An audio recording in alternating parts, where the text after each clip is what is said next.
我是初三，我在天界的死亡局工作。天界其实就跟人间的机关政府没两样，而死亡局就是专门处理人类死亡后事的行政单位。死亡局下面一共分成4个部门：死神部、机动部、审判部、文书部。真的太突然了，我的货车突然刹车失灵，砰的一声，我什么都来不及反应。我回过神，已经站在医院的急诊室里，看着医生在帮我急救。这是灵魂出窍，每个死者变成亡灵的必经阶段。后来那个机器就发出哔的声音，我就知道了，完了，这下我死定了。然后我就看见死尸来接我了，真是个大美女。死神小姐都是这么美的吗？也有不美的。大叔，你已经结婚了，这种时候应该想想你太太吧。我不敢想啊，我走得这么突然，留下她和2个孩子，我该怎么办才好？你太太比你想象中坚强，她会撑过去的。小哥，你又在敷衍我吗？咱们又不熟，你又知道我太太很坚强了？大叔，我是你的记录员，关于你的事我比谁都清楚。这就是你的个人档案，从你出生到死亡，这47年来的人生我全记录下来了。什么？这……不好意思，请你大声一点。这是你最后的记录，我不能遗漏你说的每一句话，因为我是文书部的一员，用文字记录死者的一生是我的职责，倾听亡灵最后的心声也是我的工作。其实也没什么好说的，都走到这一步了，真要说就是遗憾吧。如果知道我会这么早死，我真该多赚一点钱，让我妻子儿女好好过日子。白天在工地做苦力，晚上又要开夜车送货，你太太也都看在眼里。大叔，你已经很拼命了。可是我连见他们最后一面的机会都没有，我儿子，我女儿，我太太，我都没有好好的陪伴。我老是忙着赚钱，可是现在算了，现在说什么都来不及了。时间到了，等一下会有审判部的职员带你去轮回局，请你在这里稍等一会儿。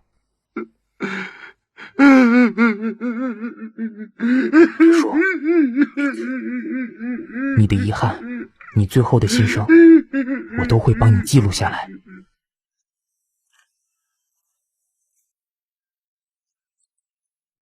这位亡灵是寿终正寝的老爷爷，在睡梦中过世，跟那些饱受病痛折磨的老人家比起来，算是很有福气的死法。但是连他也有说不完的遗憾，老爷爷的感慨，老爷爷的遗言，最后只能说给我和我的录音笔听。在死亡面前，时间是最难争取的奢求，连想多争取1分1秒都变成一种奢求。初三，初三，初三！虽然不想承认，但这猫一样的家伙就是我的好哥们儿呱呱，也是我文书部的同事，还是一个消息很灵通的家伙。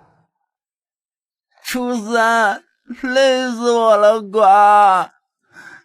意外身亡的人特别爱抱怨，我今天听到的3字经比我过去1年听到的还多，其中一个还把大老官臭骂一顿。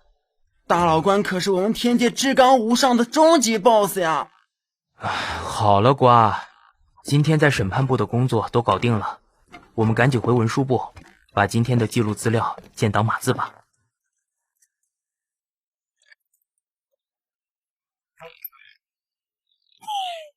初三，你听说了吗？我刚在审判部听到一个惊天动地的消息，大老官终于决定了，瓜。决定什么？就是那个呀，死亡通知。啊？不是还在开会讨论吗？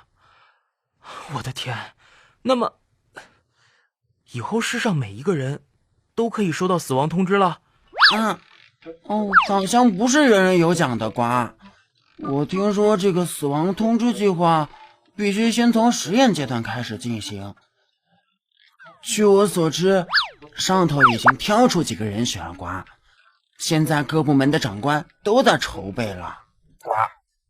就是说，这个实验性计划将会经过好几轮的测试，每一轮的测试都会挑出几个即将过世的特定人选，观察他们收到死亡通知以后的反应和作为，再依据每一轮的观察结果，决定人类未来是否都能收到死亡通知的，呱。初三，我问你啊，如果你的生命即将走到尽头，你想不想收到死亡通知？我根本不赞成这个实验计划。我知道，对多数人而言，这是个天大的好机会。但说穿了，死亡通知就是提前宣判一个人死刑。我打从心底里排斥这件事。可不可以认真点啊？亲爱的初三，当你生命快要结束之前，你不想收到死亡通知吗？他是初一，我的哥哥，死神部第2分队的分队长，又高又帅，号称死神部第2男神。嘘，但我现在心情糟透了，男神看起来也像个渣。怎么样，想不想？不想。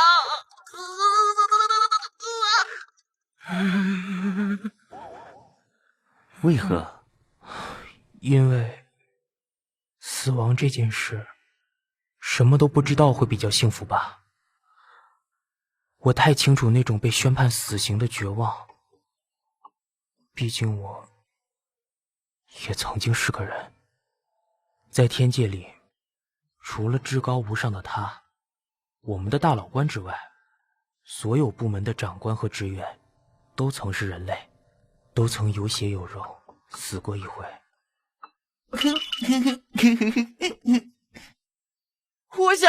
我超想收到死亡通知以后才可以赶快行动啊，呱！因为我想见到我初恋情人最后一面，呱！对了，这个死亡通知有没有期限啊？当人类收到死亡通知以后，只有7天的时间。7天一到，必定一死。啊？7天？7天能做什么？一个期限只有7天的死亡通知，到底能做什么？能挽回什么？又能弥补什么？倒数7天，这期限短的要命。他们收到这个死亡通知，10个有9个应该会哭死。亲爱的小三三，这个破天荒的计划案需要一个跑腿的专员，负责去通知死者的人选，并且观察他们这7天的所作所为，而局长决定就是你了。啊？为什么是我？我只是一个小小的记录员啊，担不起这么艰巨的重责大任了。没办法，你被大力推荐，局长也认同了。谁是大力啊？大老板。对不起，我收回刚才那句话。去吧，局长等着见你。拜。因为大老官起了怜悯之心，决定给人类一个在临死前收到死亡通知的机会，而我得背负他的期许，去担任这个吃力不讨好的观察员，观察人类在紧迫逼人的倒数7天到底会做出什么事。而这些人所做的一切，究竟会让时间变得更好，还是更糟？该出发了。他的怜悯，人类是否能珍惜利用？这7天，我所看见的，会是恐惧、逃避，还是积极？如果你的生命即将走到尽头，你想不想收到死亡通知？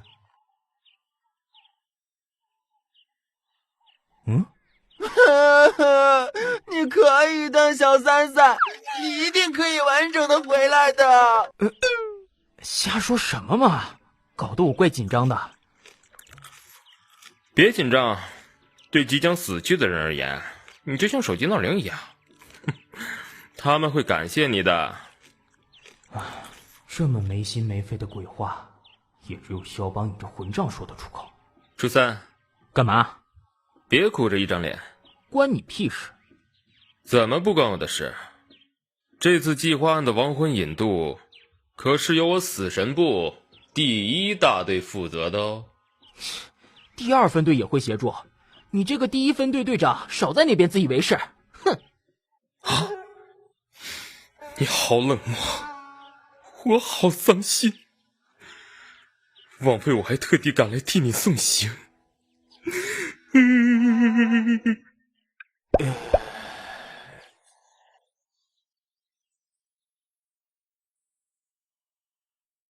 这次被选中的实验对象都不是我负责记录的人，关于他们的人生，我一无所知。一个曾经风光无限的女演员，因为一时糊涂演了一部大烂片，从此身败名裂，演艺事业一夕崩坏，成也观众，败也观众，如今已经沦为过气明星。哈，臭小子，居然骂我是蠢女人！你才蠢，你们全家都蠢！去你的！老娘就算是流落街头，也不会去拍烂片。原来是看粉砖留言被气成这样，扁鲍鱼多。哼，时间有限，我还是直接点吧。龚小姐你好，我是初三。龚小姐，我不是鬼，我是你的观察员。阿弥陀佛，哈利路亚，真主！阿弥陀佛，哈利路亚，真主啊，真主！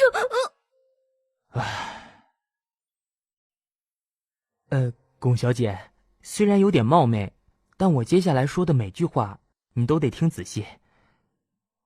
龚小姐，我很遗憾地通知你，你的生命只剩7天。你说什么？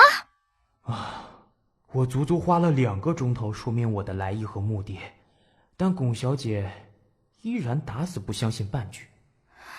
你到底对我施了什么邪术？这么久我身子都动不了，快点放开我！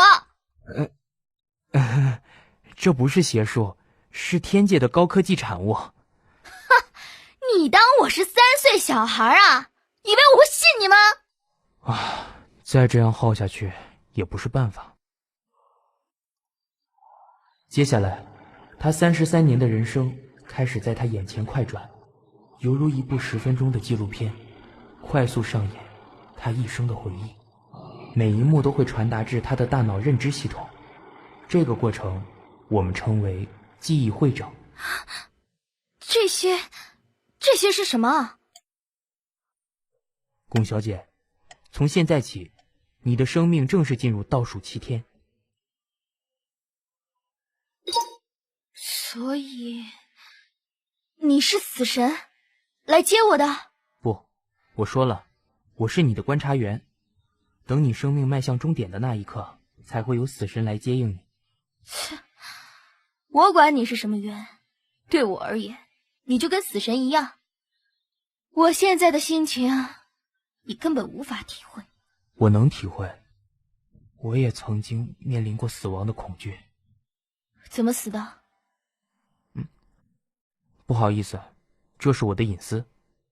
没问你，是问我自己。7天后我是怎么死的？我只负责通知和观察，至于你的死因，请恕我无可奉告。什么鬼实验？莫名其妙被选上了，却没有资格过问自己的死因。抱歉，规定是这样，我也没办法。那7天后就会有穿着黑色斗篷、手拿镰刀的骷髅头死神来接我了。孔小姐，我想你误会了，死神的外形就跟人类一样，因为每一个死神都曾是人类。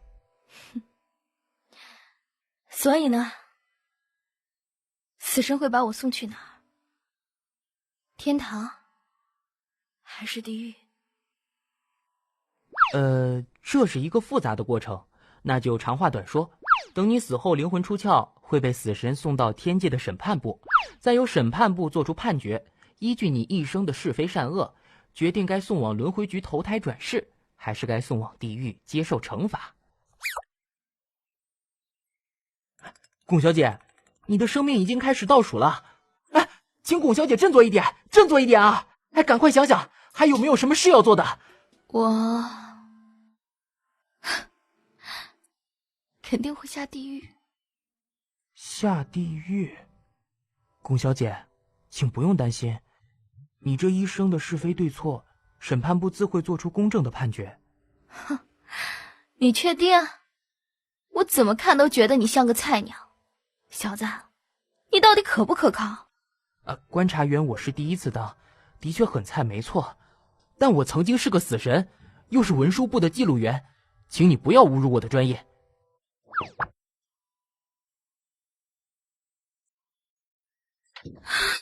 大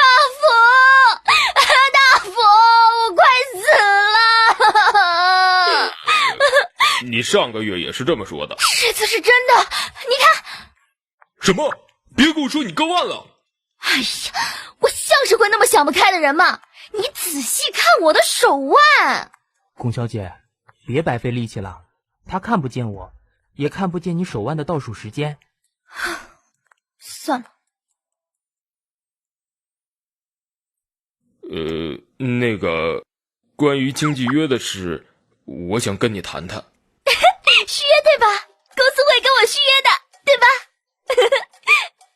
我尽力了，可是公司……大福，你现在不比以往了，广告、代言、电影，通通都谈不成。公司也是逼不得已，等合同到期，你就好自为之吧。大福，怎么连你也说这种话？你是我的经纪人，除了你，我还能指望谁？好，不续就不续，反正7天之后大家再见，再也不见。你走，我龚千一走到这一步，全身自找的，怨不得人。你走，让我一个人安静有尊严的死去。千一，说的这是什么话？我现在就去替你物色其他公司。不必了，不用你管我。龚小姐，我得提醒你，你的时间正在倒数计时，请你分秒必争。7天？为什么是7天？半年不行吗？3个月也不错，不然10天也好。为什么只有7天？肖邦说的对，我的存在就像手机闹铃一样，必须给醒不来的人一次又一次的紧急呼唤。时间拉太长，你们就会失去危机感。只有处在最紧迫的时限内，才能激发出你们的人性和韧性。这也是我们要观察的重点之一。他的问题，我也问过局长。现在，我只能把局长的话一五一十地转达给他。你叫初三是吗？你摸着你自己的良心说，7天能做什么？能做什么？你别一直盯着我看，要签名就说。不是的，我的任务就是观察你，你的一举一动我都不能遗漏，除了洗澡上厕所，你都不能离开我的视线。这算什么？当我死刑犯啊？你干脆充当摄影师，把我这7天的囧样拍下来算了。不瞒你说，确实如此。我的瞳孔里面安装了微型摄影镜头，你这7天所做的每件事，都会透过我的双眼，以实况转播的方式，传达到死亡局的项目小组。什么？你是说，除了你以外，还有一群人？哦，不对，还有一群专员在监视我？是的，小组里每一个成员都是各部门最优秀的精英。我们的任务就是……哎，行了，废话少说。我现在要准备出门换衣服，爱跟不跟随便你。他没有崩溃，也没有让自己低落太久。对一个接到死亡通知的人而言，他所展现的强大气场超乎想象。好了，走吧。看来我是太低估了这名女战士，但我更好奇的是，她要上哪儿去，想见什么人，去做什么。龚小姐，此时此刻最让你挂心的到底是什么？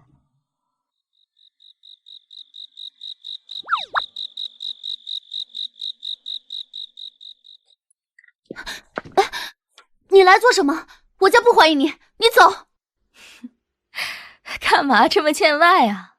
咱们好几年不见了，我正好路过附近，过来看看你。妈咪抱！咦，阿姨，你是谁？老公，你先带小吴上去。来，小吴乖，上楼玩喽！才一转眼都长这么大了，用不着这么紧张，我只是来看看你，我的妹妹。你也知道，我这几年不太顺利，人在走下坡的时候，就特别的思亲嘛。活该，这是你的报应。我想也是。那老头儿还好吧？托你的福，好得很。走了，不送。无论风光，无论暗淡，他的身边始终无人相伴。初三，你看过我的人生档案，对吧？我从小志向就很坚定，还跟月亮发过誓，长大以后一定要做个大明星。你成功了。我为了走上这条路，抛弃过不少人。那一年我20岁，瞒着我爸偷偷拍了一支内衣广告，结果广告红了，我也红了，却被我爸拿藤条打到下不了床。2天后，我就离家出走了。你妹把她身上的钱全掏给你，还瞒着你们父母，帮你找了一间套房。对，但我依然抛下了我爸、我妈，还有他，跟大普签了约，开始了马不停蹄的演艺工作，从此跟家里断绝来往。你父亲说的都是气话，他不是真心要跟你断绝父女关系，而且你赚的钱几乎有一半都交给你妹，拿回家孝敬二老。真要说起来，也不算太无情。但我就是不甘心，凭什么不照他的话做，就全是错的？我有自己的梦想和目标，为什么不能去实现？也难怪我妹恨死我，她暗地里帮我这么多，我却把家丢给她一个人，又要帮我爸照顾病重的母亲，又要上班工作。幸好她的男朋友一直很体贴。我妹夫就是刚才那个男人。他们在你拿下另一座大奖的那天结婚了，你礼金到人不到，再度成为全家公敌。是啊，我爱死上台领奖的成就感，亲情、爱情、友情什么的，在奖项面前全是浮云，哪怕最后免不了一死，我也要抱着奖项死去。问世间奖为何物？只叫龚小姐生死相许啊！初三，我就是这么自私、贪婪又狂妄的人。你说，这样的我，是不是该下地狱？龚小姐，我不知道你会不会下地狱，我只知道，你的生命即将走到尽头了。请你无论如何，都要把握这几天的时间，把你曾经舍弃的一切，多少弥补一些回来。你怎么在这儿？又特意跑来找我，你到底想干什么？干嘛老是一副我要打劫你的惊恐样？姐妹一场，你就不能陪我好好聊一下吗？什么？你事业低潮，我帮不上忙；你情场失意，我也无能为力。谁叫你被奖项冲昏头脑，演一部没人看得懂的大烂片？沈巍那么爱你，却被你一脚踢开。不过也好，离开你之后，他的人生反而更加精彩。这一切，全都是你自找的。完了完了，龚千华小姐踩到地雷了。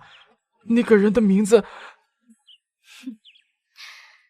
别忘了，你风风光光的婚礼，还有你家这栋别墅，全是我拼命演戏赚来的。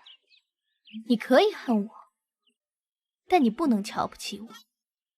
本小姐的尊严，还轮不到你来践踏。龚千怡，你真是无药可救了。你这个人，永远只想到你自己。你给我的钱，我一分一毫都没私吞，全存在爸的户头里。我的婚礼，我家的别墅，全是我丈夫辛苦赚来的，我从没在你身上贪图过什么。哦，是吗？你没有吗？那我送给你的礼物又算什么？你不是很宝贝吗？一天到晚捧在心上，就怕哪天被我抢回去。龚千怡，你给我闭嘴！别担心，送给你的礼物，我不会要回去。就算你想要，我也不会还，除非你踩过我的尸体。走吧，我赢了。啊？怎么赢的？什么时候？赢在哪儿？礼物，礼物！天哪！我终于意会过来，他们口中的礼物是什么了。去了趟大医院，签了一份器官捐赠同意书，把全身上下健康可用的器官和组织全部捐献出去。现在去的这些地方，8成是一趟回忆之旅，每一站，每一个景点，都是他今生今世难以忘怀的回忆。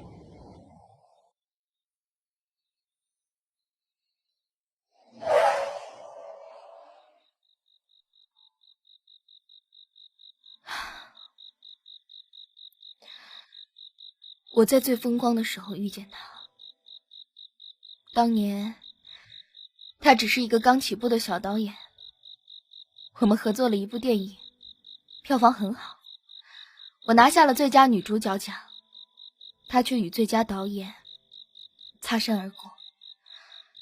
尽管如此，我们还是瞒着所有人如痴如狂的相爱一场，到头来却被我搞砸了。为什么爱着爱着，突然就不爱了？不是不爱，只是你知道的，比起爱情，比起婚姻，比起家庭，我更喜欢追逐名利。偏偏他只想安定下来。那年我27岁，演艺事业正值巅峰状态，说什么都不肯嫁给他。哪知道分手以后才发现，已经搞出一条人命了。所以你才会假借出国游学的名义，跑到英国待产。为什么不告诉他，你怀了他的孩子？因为这个孩子不属于他。什么？龚小姐你戴他绿帽？去你的！孩子是他的，只是我另有计划。哦，吓死我了，还以为剧情会神展开。我妹她一直无法怀孕，医生说希望渺茫，所以这孩子我想送给她。我一卸货，打了一通岳阳电话，我妹就飞到英国把孩子带走了。我答应过她，到死都不会说出这个秘密。哦，这样也好，他们夫妻俩都把小物视为己出，你至少功德一件。我为了梦想抛弃了爱情、亲情，包括自己的孩子，这算哪门子的功德？我爸一看到我，血压就会飙高。至于我妹，你也看见了，怕我怕得要死，都说不会跟他抢孩子了，还是像炸弹一样，见我一次炸一次。初三，告诉我，地狱是什么样子？这几天你都会陪着我的，对吧？龚小姐，我是你的观察员，我会像影子一样跟着你。而且一个人生前的是非对错，死后自有审判，你不用想太多。倒是这几天，你回老家看看你父亲吧，或者多花点时间跟你妹修补一下感情。不管他们心里有多恨，你还是得用尽心力去修补，把遗憾降到最低。初三，就像你说的，我没多少时间了，我现在就回家。龚小姐，加油，我会陪着你走到最后，我们一分一秒都别浪费。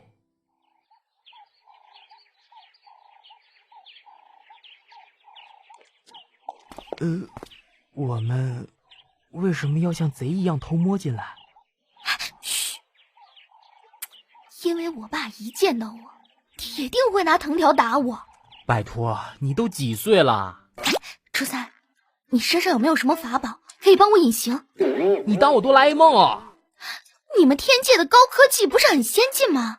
就是有没有那种隐形披风什么的？哼，你别妄想了，我只负责观察，顶多提供口头咨询，不能插手介入，也不能协助实验对象。我来帮你面对死亡，接受死亡，提醒你。还说是来帮我的。行了行了，你站在门口帮我把风，我进屋上个香，马上出来。你还有脸回来？给我滚！别再让我看到你！我是回来给妈上香的。上你个大头香！一大早就想气死我！滚！再不走，我放狗咬你！狗？要命！我最怕狗了。别怕，他是陆毅，跟我最要好了。他为什么还追着我们啊？陆毅，是我，你不认识我了吗？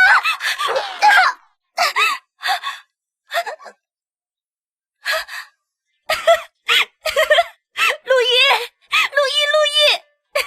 我就知道你不会忘记我。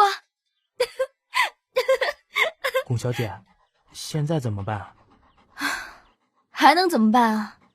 臭老头不肯见我，我也不想勉强他，把陆毅送回去，咱们就走。龚小姐，你父亲呢？龚小姐，发生什么事了？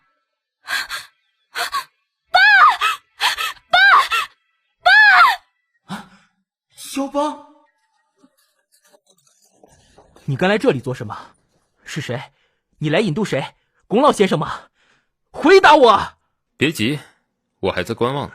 难道今天是龚老先生的？初三，冷静一点，你该专注的对象是他，龚千仪。我知道，但躺在急诊室里面的人是他父亲。初三，你还没学到教训吗？执行任务中不能感情用事。混蛋，冷血动物！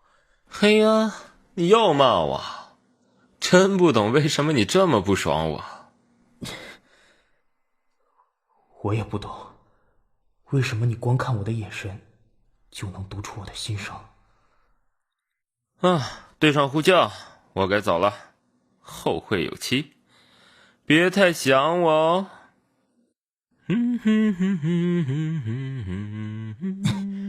拿着你的葱油饼，有多远滚多远。当年我妹和我爸守在医院急诊室外等我妈，就是这种感觉。龚小姐，你做得很好，多亏你今天来这一趟，你父亲才能逃过一劫。真的吗？真的是这样吗？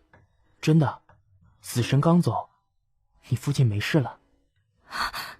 你是说死神刚来过？而且还是队长等级的。通常只有大人物身亡或者牵扯重大事件过世的亡者才会出动队长等级的死神。难道是因为接受实验的对象可能在无形中改变了其他人的命运，所以上头派他来确认？初三啊，谢谢你，我不知道该对你说什么。总之，谢谢你。别谢我，若非龚小姐，今天就是龚老先生的忌日了。是你救了你父亲，改变了命运，让他有了起死回生的转机。病人已经恢复意识了，情况稳定了，再留院观察2天就可以出院了。爸，你吓死我了！一早接到姐的电话，我魂儿都快飞了。都是这个不孝女害的，没事突然跑来，害我的血压一整个飙高，差点就中风了。爸，这天晚上，他们一家子在病房里团圆了，而龚小姐的时间只剩下4天又23小时。青天高高，白云飘飘，太阳当空在微笑。阿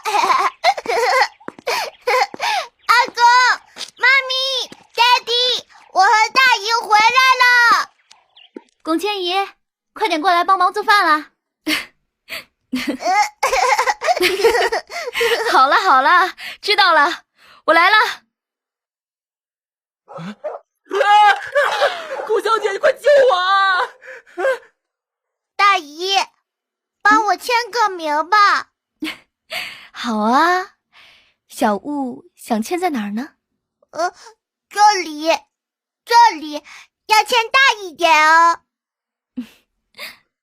可能是他唯一一次，也是最后一次帮孩子签名，不是以母亲的立场，而是以大明星的身份。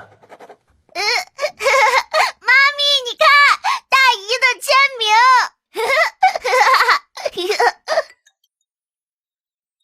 什么事啊，大夫？一家子说说笑笑，冰释前嫌，我打心里替龚小姐感到欣慰。怎么了？工作的事？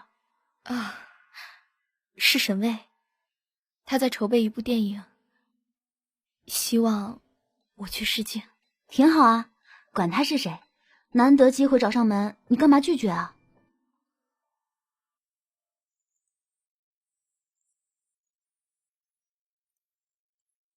千姨，为什么拒绝？沈巍还特别指明你。我现在最不需要的就是他的同情。这个剧本我看过了，很适合你，所以他才会找你啊。大夫，这世上没有什么角色非我不可。我不是一个孝顺的女儿，也不是一个称职的母亲。幸好我还有一个妹妹，可以扮演好这2个角色。至于她的电影，就算不是我，也有其他演员可以胜任。我想这个世界没有我也无所谓了。你别吓我，你怎么了？嗑药了？龚小姐的笑容看起来好苦涩啊。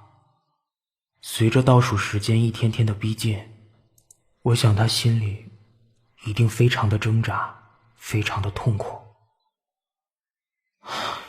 只剩2天了，他会做什么呢？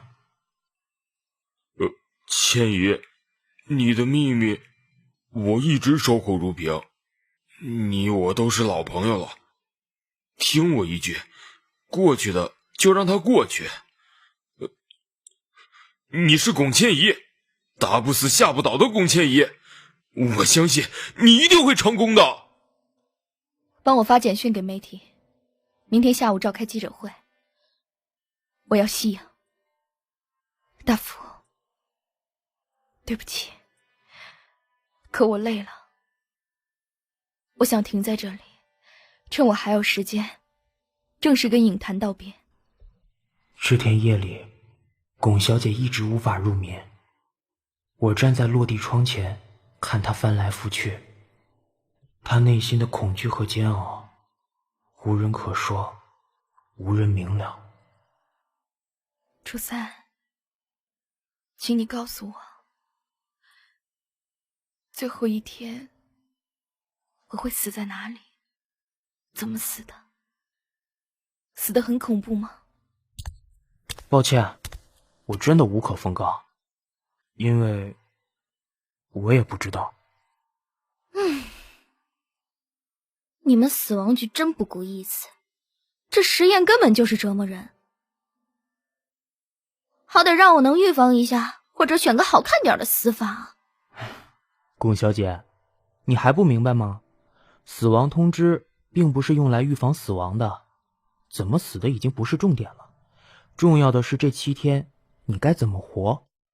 所以，等我手腕上的倒数计时变成0的那一瞬间，我就会死去了，是吗？这我也无法确定，我只知道最后一天，等死神一到，你随时会离开。你别担心，到时候死神会照应你的。好啊，多来几个猛男帅哥，最好列队恭迎，那我死也瞑目了。哼，你想得美。引渡条款规定，每个死神一次只能引渡1个亡魂。好吧，那就派1个美男子过来吧。这种事没得选了。初三，可是我真的不想死呢。龚小姐，你的心情我都明白，生有时，死有时，命运很公平，却也很残酷。时间一到，谁都无法逃脱。记者发布会现场，龚小姐没有解释太多，面对各种尖锐的问题，都是3言2语。龚千姨，你真的疯了！我越来越看不懂你了。现在各大新闻台、自媒体全都被你息影的消息洗版了。所以这几天我哪儿也去不了，你这里借我避避风头。他这辈子最爱的事物，第1名是汉堡，第2名是披萨。我猜他80%是想在临死前把这2样垃圾食品吃个够本。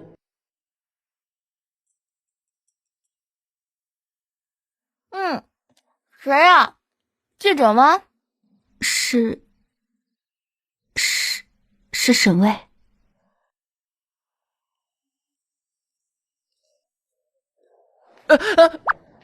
小三三，这个时候你就不要太敬业了，当电灯泡你不尴尬？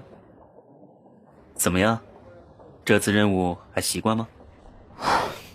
不习惯，他很痛苦，我也不好受。心肠这么软，难怪没办法当死神。虽然听不见他们在说什么，可是龚小姐的表情看起来非常的就像是雨后晴空的彩虹，清新美丽又爽朗。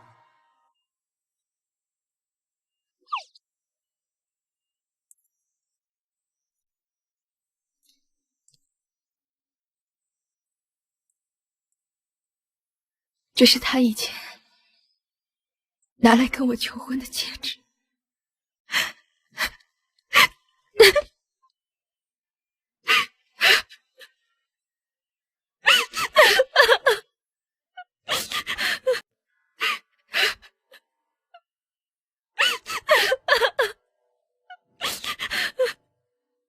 曾经爱过一段，到头来却是一场永不相见的诀别。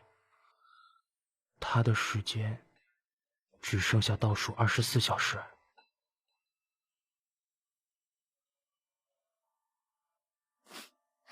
千华，小雾，我回来了。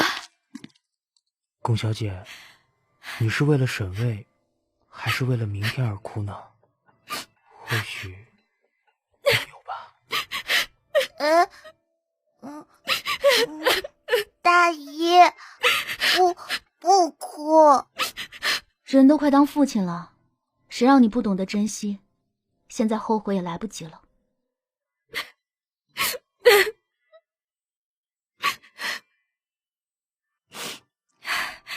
谁说我后悔了？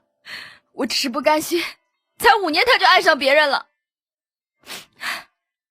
大姨别哭，眼泪是珍珠。等我长大以后再跟你结婚。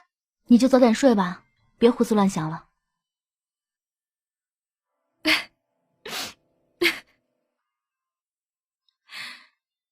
初三，明天就是最后一天了。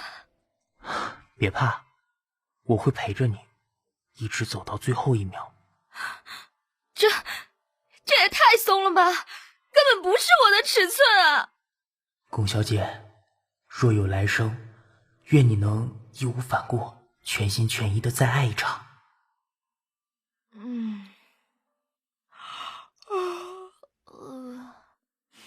爸呢？去公园打太极了。那小雾呢？郑红带去幼儿园了。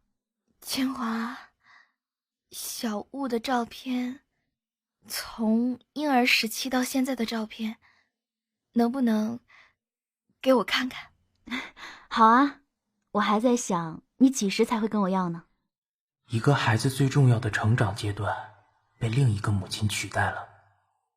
龚小姐的人生总是不断的追逐名利、风光、成就。此时此刻，我猜她内心是煎熬的。呀，快放学了，我去接小雾。我陪你一起去，顺便散散步。你这样子，我很担心。你先在这里等着，我去接小雾出来。好。又是你，做什么？放开我！你的任务快结束了，上头有令，派我来盯着。啊！一个是来接龚小姐的，那另一个呢？是谁？龚小姐的妹妹，还是小雾？啊！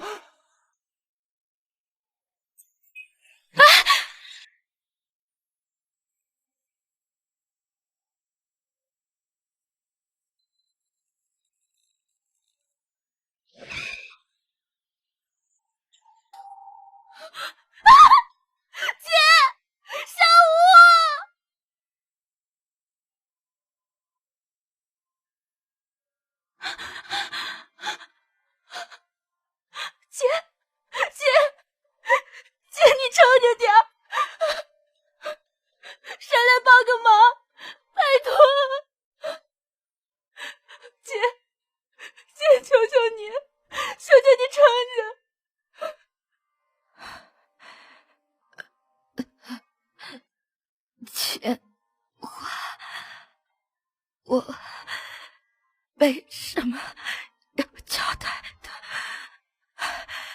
我知道你都可以做的很好。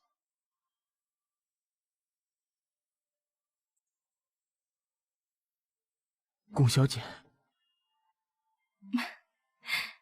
初三，谢谢你陪我走完这7天，我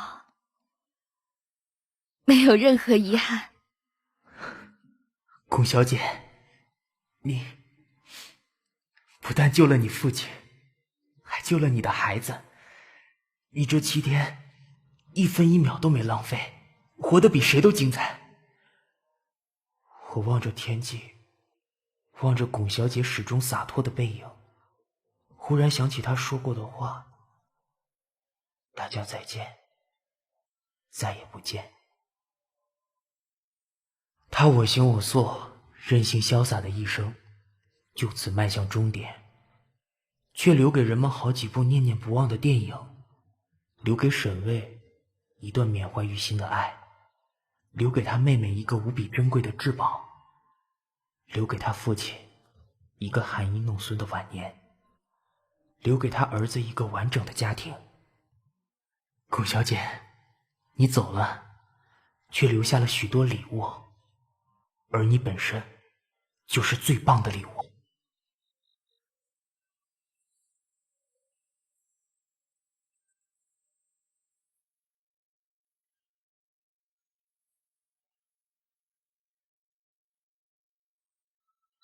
一个期限只有7天的死亡通知，到底能做什么？能挽回什么？又能弥补什么？倒数7天，我所看见的会是恐惧、逃避，还是积极？龚小姐你好，我是初三。龚小姐，我很遗憾地通知你，你的生命只剩7天。为什么是7天？半年不行吗？3个月也不错，不然10天也好。为什么只有7天？7天是最终，是华丽却孤寂的歌声放一朵，是清醒又无奈的牵扯偷写自由，是爱着沉默，执念永恒初三，我就是这么自私贪婪又狂妄的人。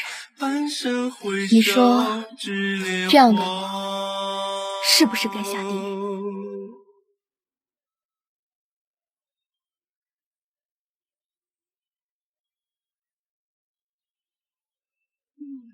我多次闭眼放过，它被与你淹没，注定吗的命运清算因果，主宰着这世界的某某，只做无情妈咪，大姨，帮我签个名吧。大姨别哭。遥远的天空，死亡语言忽然将你左手小莫，陪你走至末，也许推到悬崖才可破茧重逢，是人将命中光的七色幻化彩虹，熄了所有，收回遗憾笑容。姐，你抽着点儿。姐，求求你，求求你抽着。姐，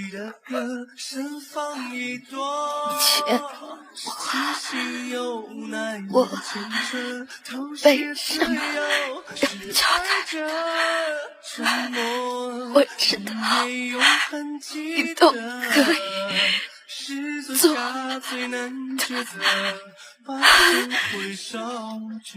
得初三，谢谢你陪我走完这7天，我没有任何遗憾。也许跌下悬崖才可破茧重逢，泪水将命中光的七色凝结彩虹，相信过是梦。龚小姐，若有来生，愿你能义无反顾，全心全意的在爱着。祝你好梦，你值得。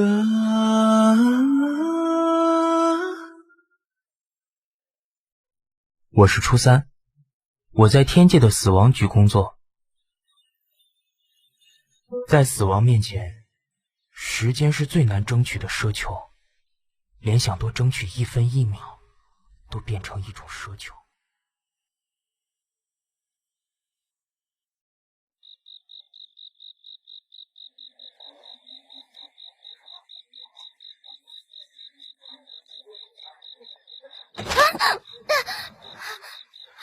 对不起，不好意思。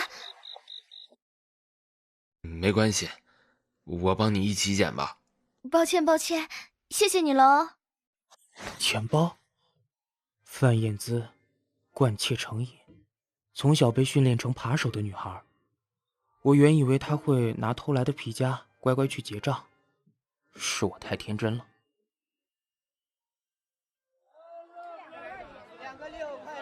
今天又能满载而归了，轻松到手。小姐，买条口香糖吧。老爷爷，钱收好，别弄丢了。你好，我是初三。切，我还初2嘞。范小姐，初三是我的名字，还有，我不是在跟你搭讪。你是谁？你怎么知道我的？你叫范燕姿，今年23岁，父母都在牢里，还得蹲10年才能重见天日。你还有……靠！扁一条子！该死！我的小银河被他扒走了！啊，失策！不愧是金牌扒手啊！哦，幸亏我的记性还不错，凭记忆找到他的巢穴。切，什么破电脑啊，连个 logo 都没有。我的电脑可没 logo 的哦。你是怎么进来的？走进来的。啊？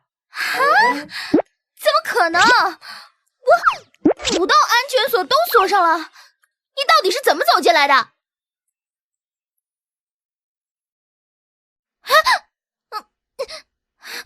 你把我怎么了？为什么我不能动了？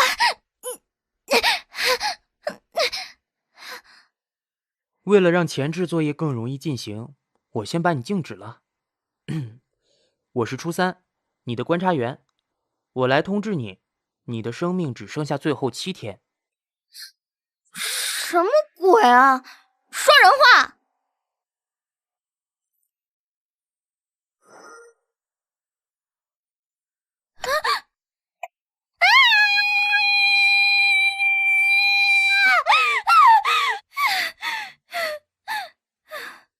在他静止不动的期间，我尽量以最快的速度说明我的来意和目的。范燕姿是个聪明人，并没有浪费太多时间质疑我。我身后的镜子应该具有足够的说服力。报应，这一定是我的报应。范小姐，那种恐惧的充斥着绝望的那种眼神，我看过不下数百次。当我还是死神的时候，我畏惧那种眼神，所以范小姐，请不要用那种眼神看着我。我跟你一样，都害怕死亡。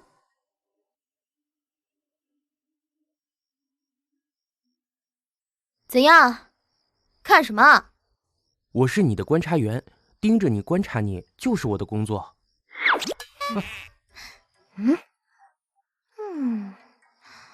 你的瞳孔看起来很一般嘛，真的有安装微型摄像镜头在里面吗？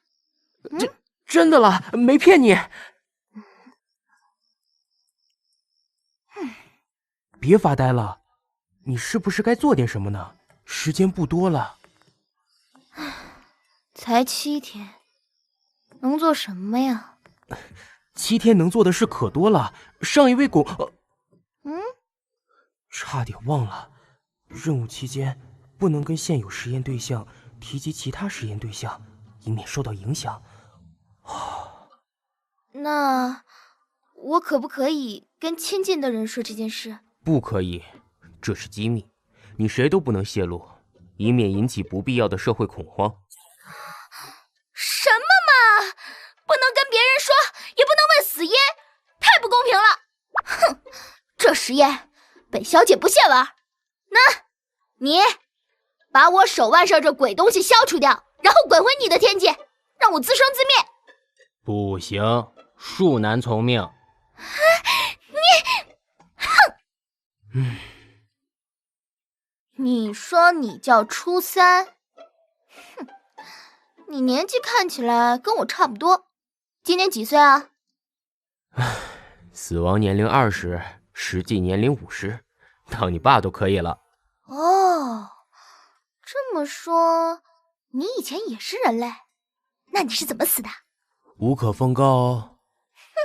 谁稀罕吗？范彦姿副业是扒手，主业其实是网文大手。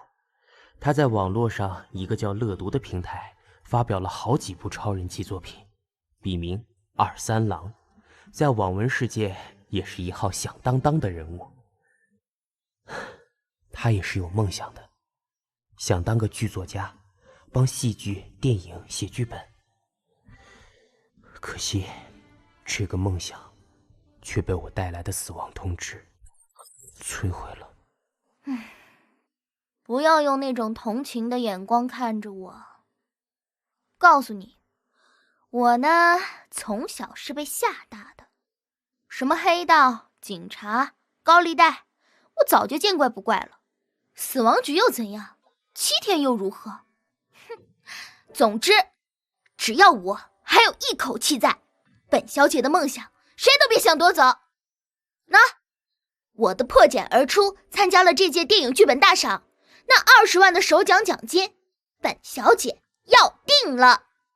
你只有7天，就算你拿到首奖，那20万你也用不到了。在我死之前，我一定会写完它。就算钱用不到了，至少我的作品留在这世上了。很好，我也越来越欣赏他了。可惜，他活在一个乌黑的环境里，被一双肮脏的手控制着，已经回不了头了。我由衷盼望，这7天他能破茧而出，彻底摆脱。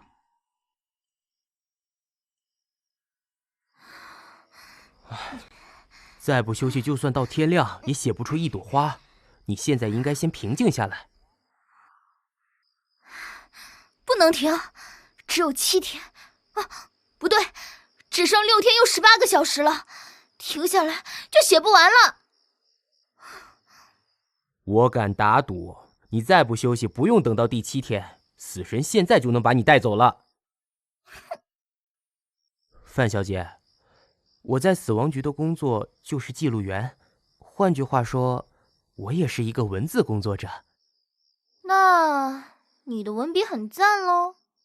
毕竟要在文书部工作，文笔不能太糟。太好了，来来来，你帮我看看这一段是不是哪里有问题啊？啊？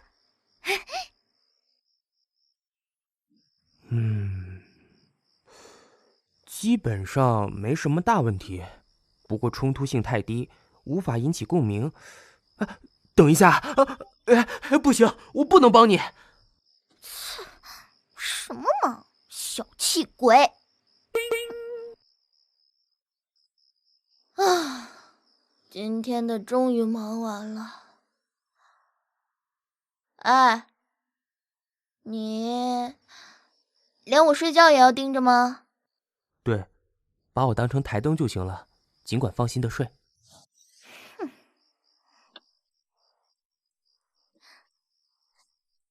无声的泪水，往往比声嘶力竭的哭喊更令人伤感。虽无声，却震耳欲聋。这一夜，太沉重。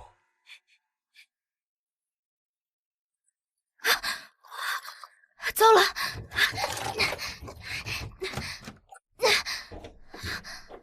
是他，范世杰，范引姿同父异母的哥哥，赌徒、酒鬼、毒虫。是他，范世杰，范引姿同父异母的哥哥，赌徒、酒鬼、毒虫。娘们磨磨唧唧的，钱呢？七千先给你，我晚一点再出去。干，7千哪够？你欠抽吗？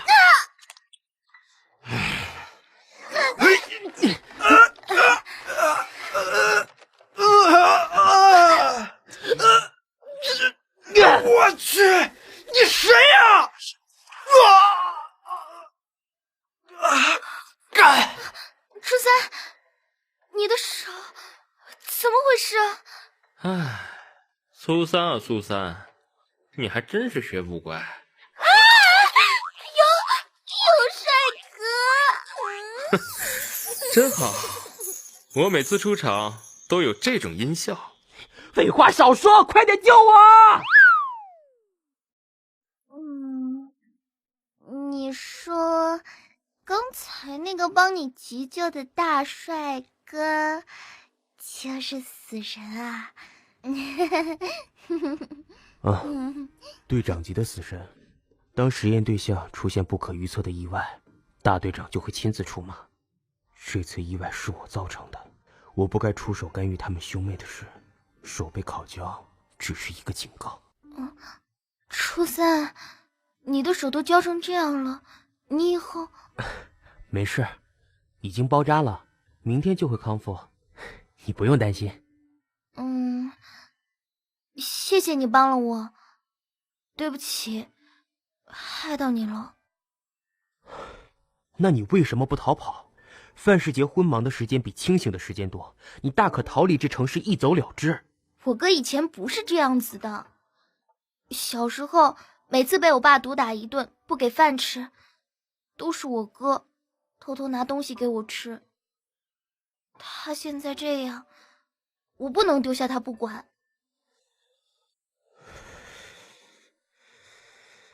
你有雏鸟情节吗？他变成这样是自找的，跟你无关。你不能总为了他去当扒手啊！初三，我没办法丢下他不管。他欠了一屁股债，我需要那20万奖金帮他还债。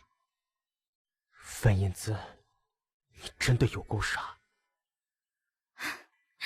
还好啦，换个角度想，我其实就快解脱了。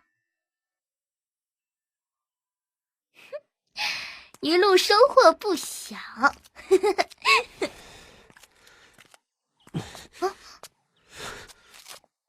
初三，你要去哪里啊？别碰我！如果你瞧不起我的手段，你可以走，请他们派其他专员过来。范引姿，一个人无法选择原生家庭，但人生可以。你明明可以不用走上歧途，你可以抵抗，我知道你抵抗过的。就是因为抵抗过，我才更清楚，不管怎么挣扎都是枉然。不管我在什么地方工作，我哥、高利贷的流氓都会找上门，不断的恐吓、打骂、威胁我，我真的是受够了被周围人怀疑。与其卑微活着，不如靠自己的专长。初三，我不怕死后下地狱，我只怕活着的时候无缘无故横尸街头，见不到明天的太阳。他的人生命运已经被污浊的环境彻彻底底抹黑了，真的能够破茧而出吗？还是只能在不幸的束缚里直到坏死？我无言了，也很无力。小资，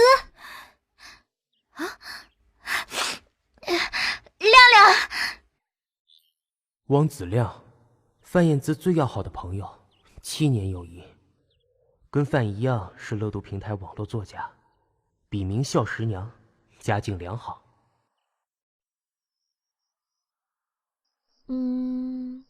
这里有点怪，我觉得冲突性太强烈了，一下子峰回路转，好像太突兀了。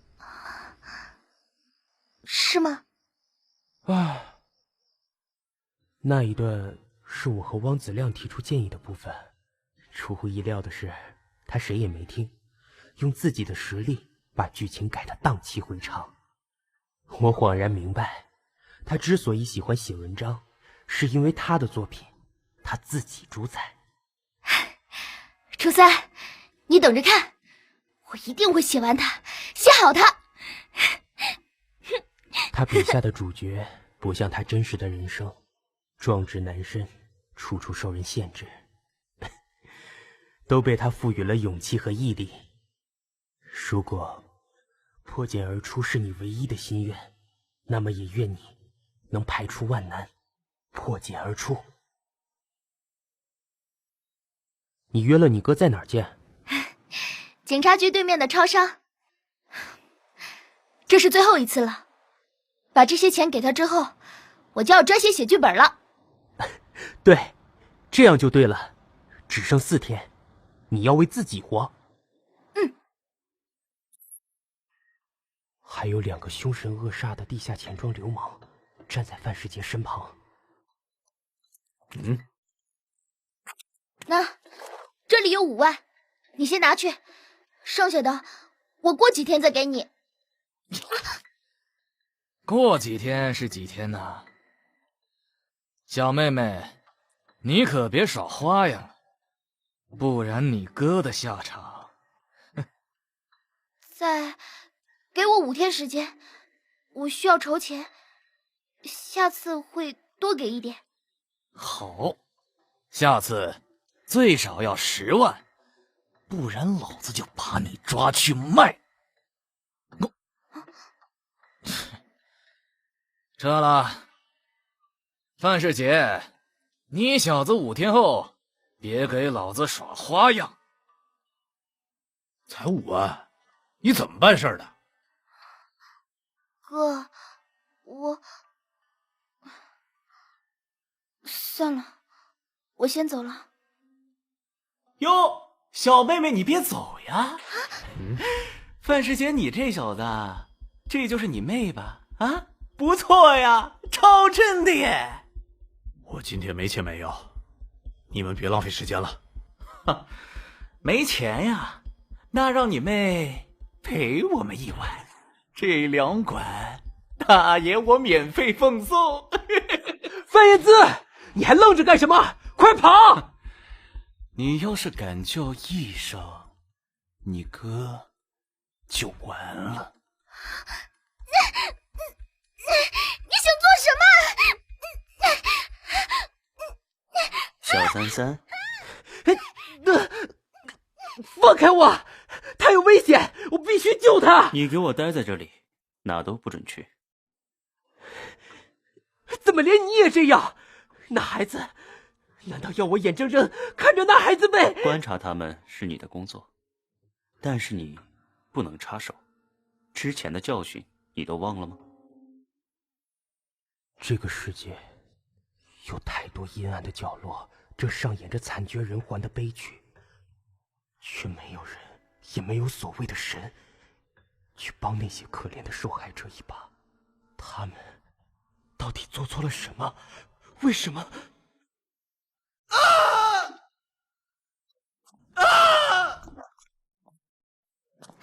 初三，快跑！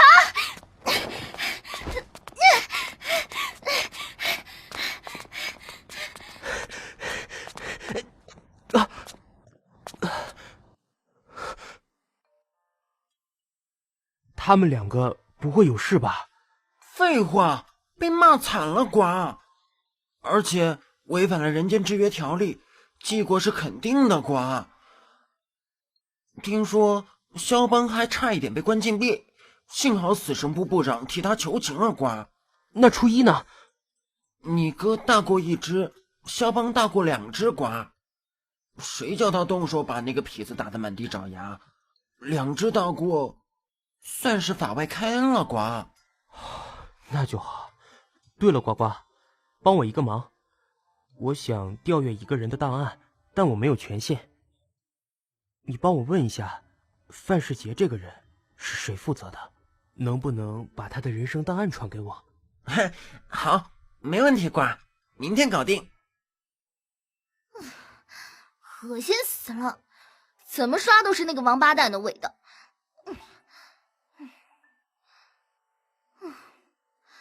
说来也奇怪，刚才那个王八蛋啊，好像鬼上身一样，突然大吼大叫，一下子拿头去撞墙，一下子倒在地上扭来扭去。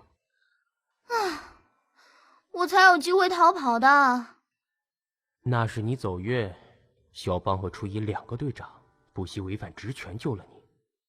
初三，我哥他会不会出事啊？你没有多少时间了，顾好你自己就行了。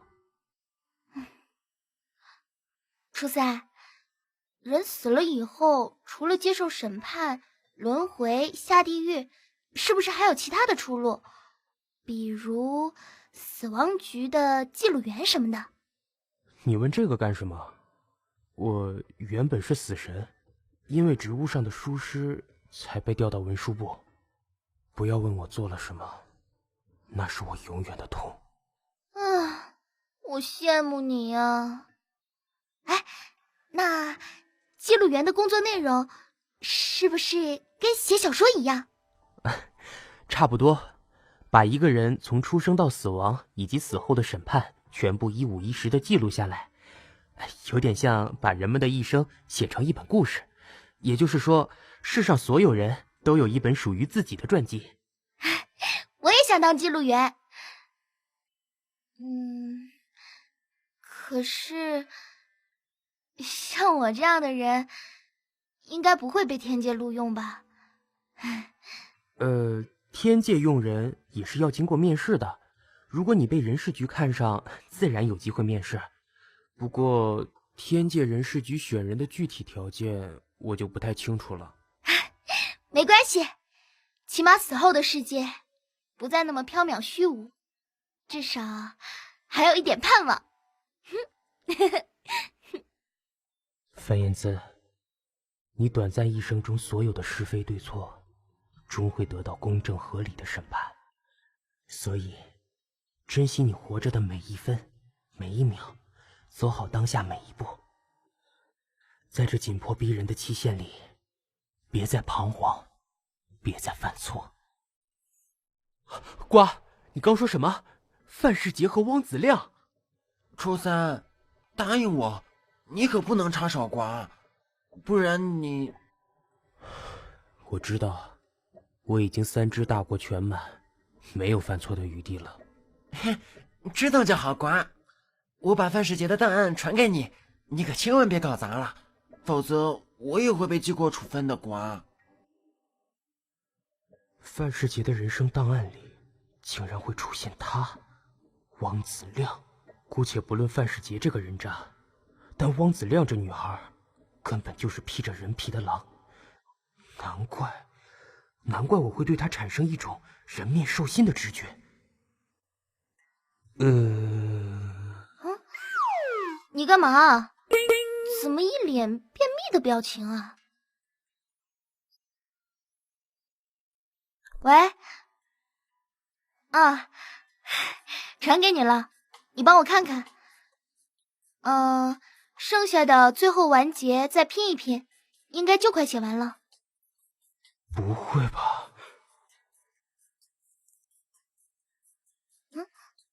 初三，你怎么了？你的脸色比看到鬼还惊吓耶！范燕姿，你该怎么办？范燕姿，你快给我出来！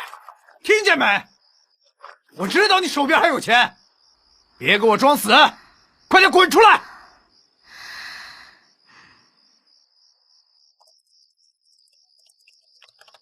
小子，老子已经报警了，有种你别跑，大半夜的还让不让人睡觉啊？切！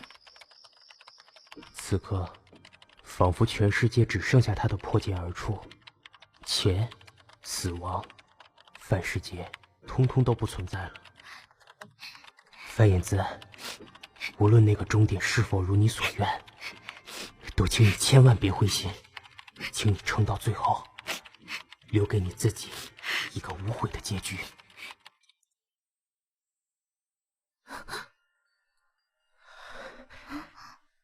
怎么了？是哪里写的不好吗？亮亮，你怎么不说话呀？没有，你写的很棒，小资，我觉得你的剧本很有希望啊。不过有些地方还需要润饰下。你把最后这几篇传给我，我再仔细的帮你润稿。好，可是要快哦，我没有多少时间了。怎么会？大赛截稿日期还有10天，你的时间还很充裕啊。10天，我没有那么多时间。这样吧，我回去改完立马传给你。不会延误太长时间的。拜拜。汪子亮究竟在盘算什么？瓜，请你再帮我一个忙，我需要汪子亮的人生档案，很急，现在就要，你尽快传给我。等我一下，瓜，我先去确认他的记录员是谁。初三，汪子亮的记录员是小 B。小 B 说，目前记录到的部分还没有任何线索，只知道他把范彦姿的剧本全都储存在计算机里，一个字都没有修改。那范彦姿的死跟他有关吗？我刚看了汪子亮的人生档案，完全没有记录到这个部分。可能因为事情还没发生，小 B 还接收不到数据。好，你请小 B 把汪子亮的人生档案传给我。初三，帮你这个忙是没问题，但你千万不能插手哦。别忘了，人类的命运只能靠他们自己扭转，绝不能被我们的介入影响，不然千亿发动全身，会引发蝴蝶效应的。我明白蝴蝶效应所引发的连锁反应，我比谁都清楚，那是一种混沌失序的现象。我搞砸过一次，造成了严重不可收拾的后果，所以这次我不会插手。范彦姿，对不起。我现在不方便接听，请在 B 一声后留言。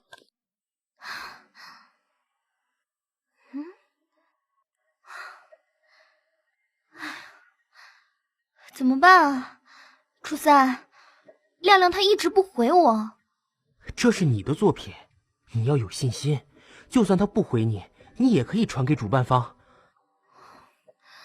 可是我不确定，或许还有什么地方真的需要修改。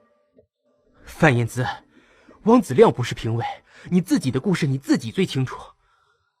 把心静下来，看看你的手腕，你已经进入最后倒数了，没有时间犹豫了。你说的对。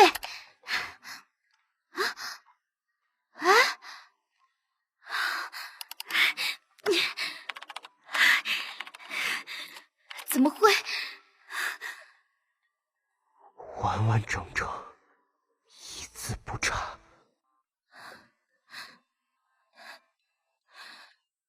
初三，我没看错吧？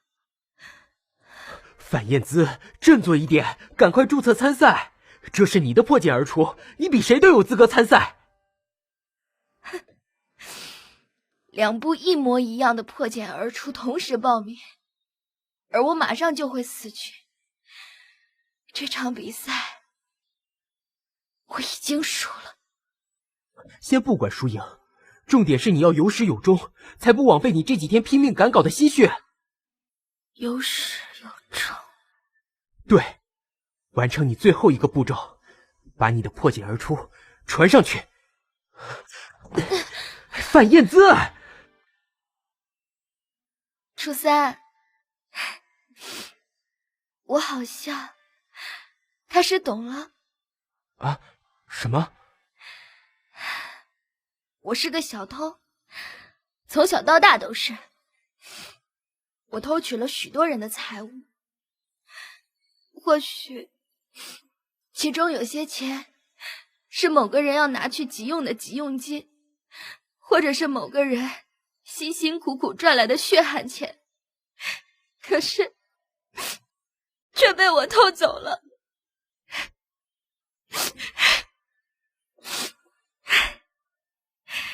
初三，这就是我的报应，而死亡就是我的下场。我唯一能为他做的，就是不再去揭露他悲剧人生的始作俑者之一。我怕他受不住一连串的打击，在自己生命结束之际，眼见世间最阴暗可怕的人心。哇！加油！加油！学长必胜！学长必胜！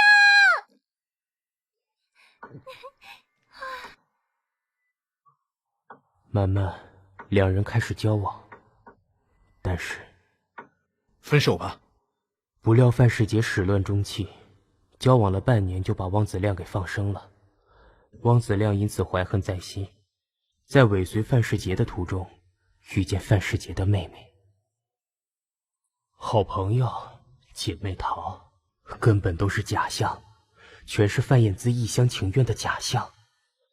汪子亮根本没有将范燕姿当作好朋友，不过是加以利用。范世杰本来可以保送国立体大，一场车祸断送了大好前程。是他剪断了你哥的脚踏车刹车线。那场车祸不是意外，是一场预谋，一个失心疯女孩不择手段的报复。范世杰自此一蹶不振，整日颓废，不务正业，而后还染上赌博嗜酒习性。范燕姿被迫陷入泥沼，无法脱身。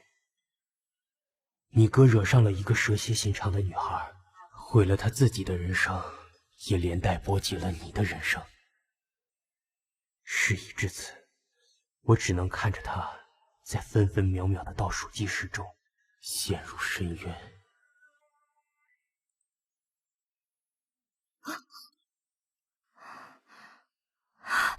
什么？是谁？汪子亮吗？不是。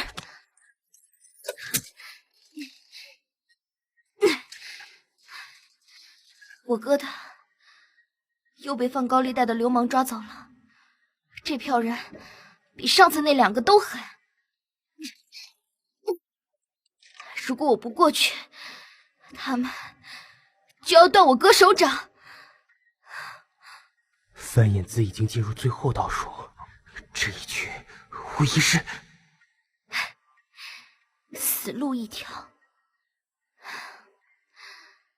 我知道你在想什么，因为我想的跟你一样。范燕姿，我不知道那票人除了要钱，还会做出什么事，我只能拿这个自保。初三，请你陪着我，有你在，我想我应该比较不会那么害怕。我会陪着你的，寸步不离。初三，请你告诉我，如果我拿着这10万块钱丢下五哥不管，自己逃走，我的命运是否就能改写？我不知道，范燕姿，命运这件事，我比你更迷茫。不瞒你说，我现在真的很想逃走呢。像你前几天说的那样，逃离这城市，一走了之。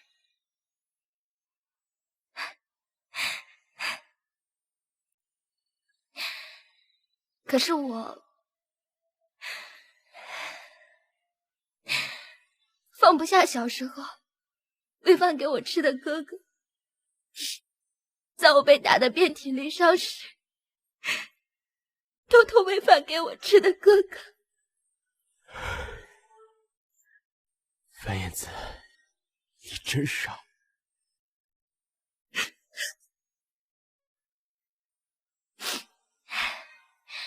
楚三，别哭。我想，这就是命。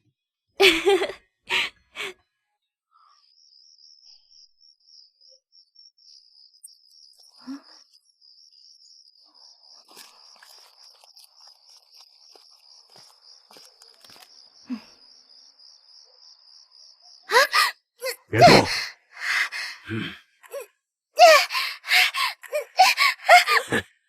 彪哥，人来了。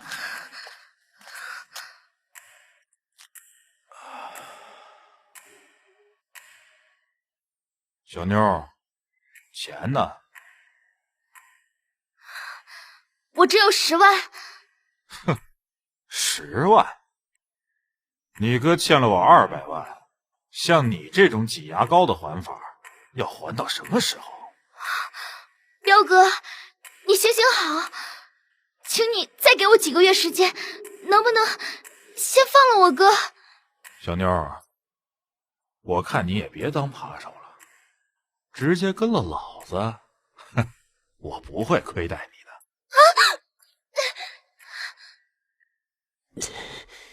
千万别出手，绝对不能出手，这是他的命，我不能擅自改变范彦姿的命运。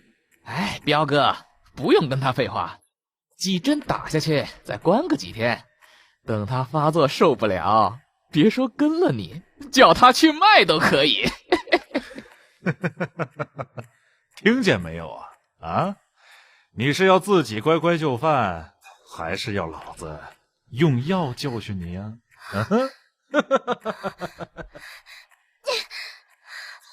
糟，这男人早有预谋，打算来个人财两得。啊，是秦风，死神第1大队的副队，难道范彦姿？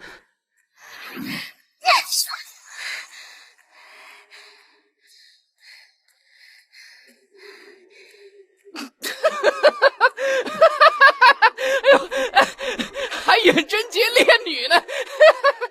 范彦姿不要，自杀是重罪，求求你别做傻事！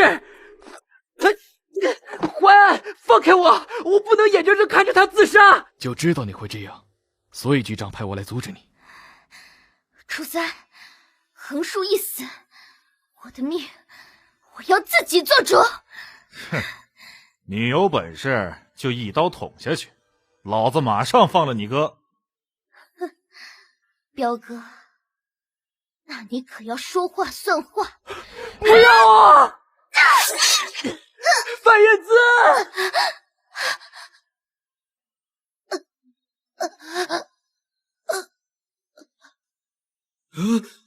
彪哥，怎么办？出人命了！啊！靠！不管这妞了，先把范世杰带走。范彦姿，你好傻！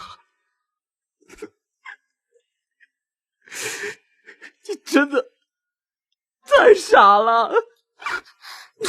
楚三，我累了，这是什么狗屁人生？我厌倦了。破茧而出的蝴蝶，终究飞不过沧海。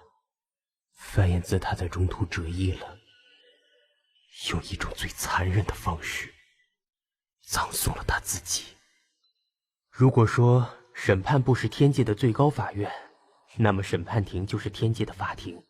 每个亡灵来到这里，生前的是非善恶全部无所遁形，负责这次审判的审判长是审判部资历最高的审判官董老先生。偷窃的罪，你在生前已经付出惨痛代价，念在你本性向善的份上，刑责会从轻发落。是，我愿意忏悔认罪，接受任何惩罚。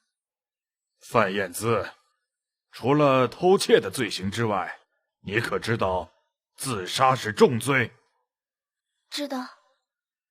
生命可贵，你自我了断，等同杀害自己的性命，所以必须下地狱服刑。等你服满刑期之后，就去人事局报到。什么？文书部的记录员记载无数人的一生，我和陪审团一致认为你很适合这份职务。除此之外，你的破茧而出非常的精彩，虽然不幸被偷走了，但它仍然属于你，是你亲手完成的作品，这是谁都改变不了的事实。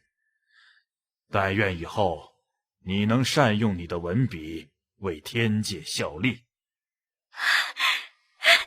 是。这对于他应该是最好的安排了，他解脱了，也自由了。悲剧般的身世拖累他的父母兄长，人世间的疾苦风雨再也与他无关了。飞不过沧海的蝴蝶，终于在属于他的花园里找到了圆满的精彩。汪子亮凭借破茧而出夺得首奖，20万高额奖金进了汪子亮口袋。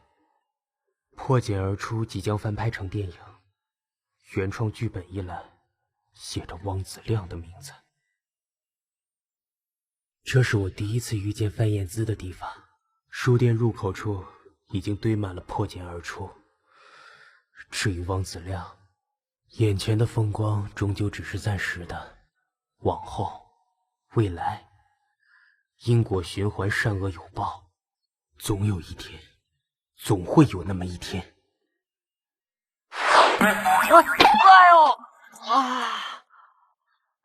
我实在太糊涂了，传送门没设定好，直接降落在第3位死亡人选的家里。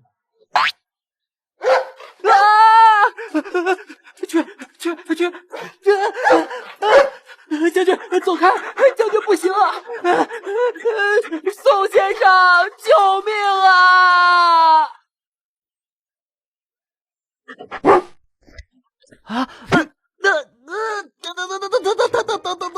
你是谁？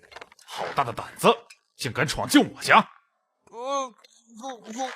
宋一堂先生，好痛！我叫楚森，我不是坏人。臭小子，你怎么知道我的名字？宋先生，你先把我放下来，大家有话好好说。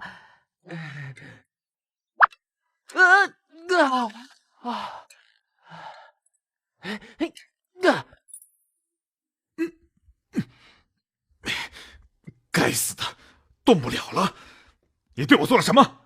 将军，咬他！宋先生，我是初三，你别误会，我不是鬼。那你到底是什么？我是你的观察员，我来通知你，你的生命只剩下最后7天。宋一腾，30岁，消防员，未婚。等等，说未婚太武断，严格来说是即将结婚。宋先生有个未婚妻，2人爱情长跑10年，直到上个月，宋先生终于求婚成功，小两口的人生也将迈入下一个重要阶段。不幸的是，我却带着死亡通知找上门，根本杀千刀来着。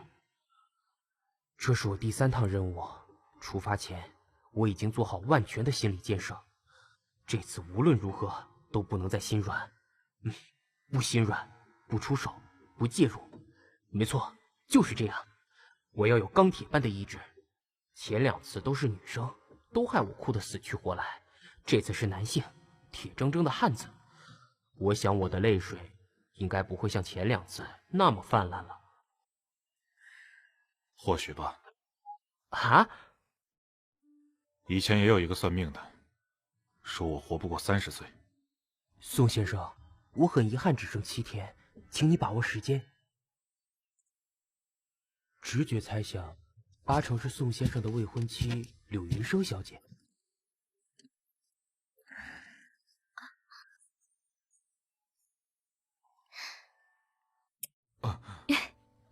怎么了？一脸世界末日的表情。云生，我们，算了，没事。宋一腾，不准把话说一半。你心里有事，对不对？给我从实招来。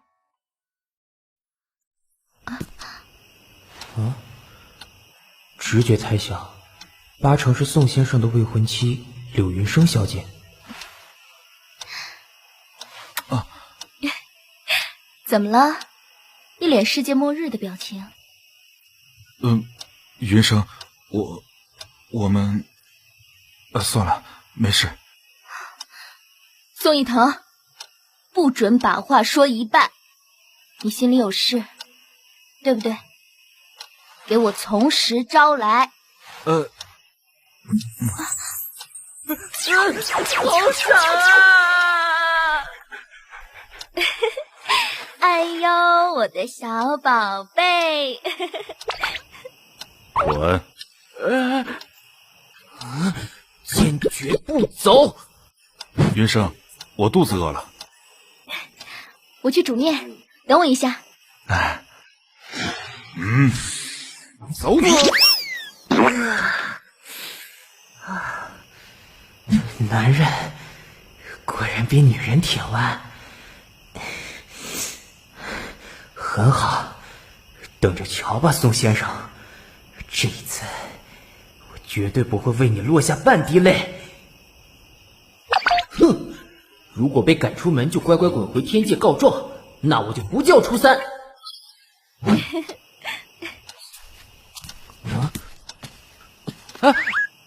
你别太过分，连我们睡觉你也要监视。哼，才不是监视呢，是观察哦。我管你监视还是观察，总之你给我滚，别再让我看见你。宋先生，你放心，我刚刚已经回报项目小组了。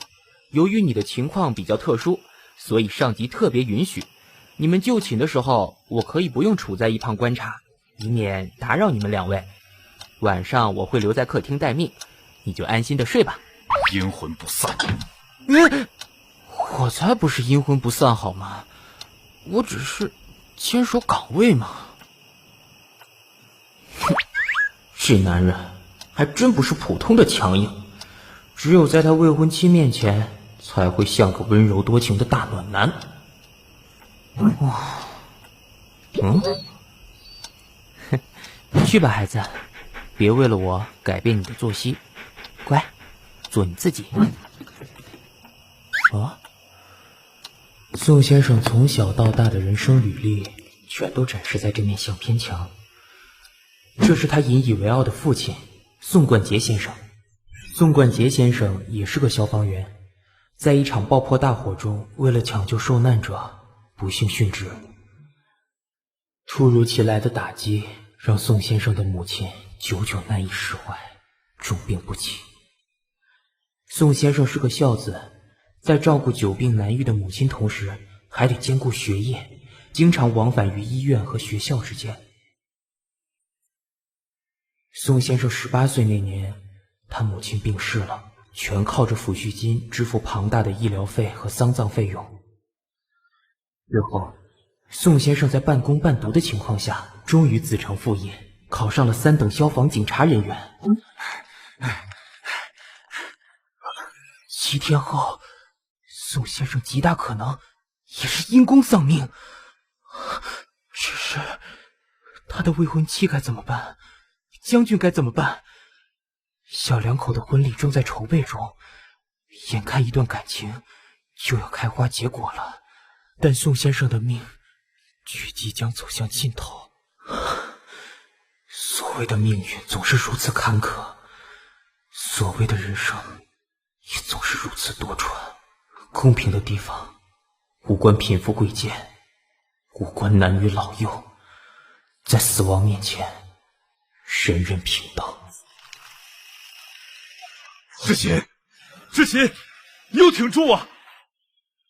徐之琴因吸入过量高温的浓烟，导致吸入性肺灼伤，虽已送医进行抢救，未料病情突然急剧恶化，最终仍宣告不治。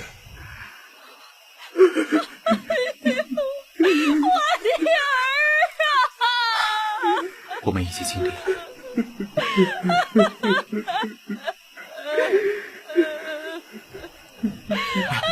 阿姨小心啊！学长，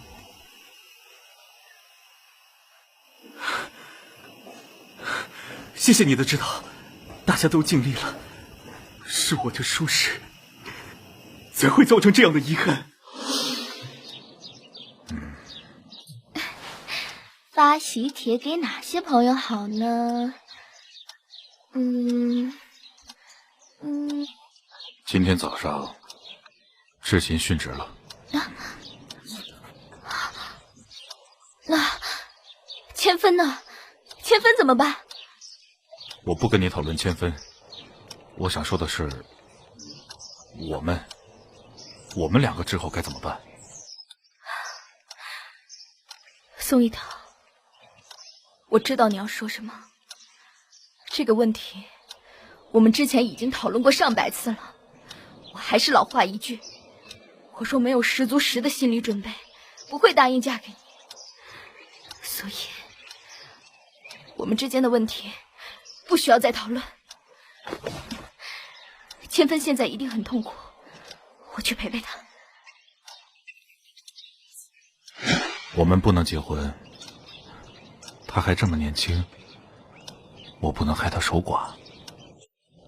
初三，我本来还蛮不爽的，觉得你爱演晦气，但现在，我反倒对你充满感激。宋先生，别谢我，真要谢就谢我的大老板。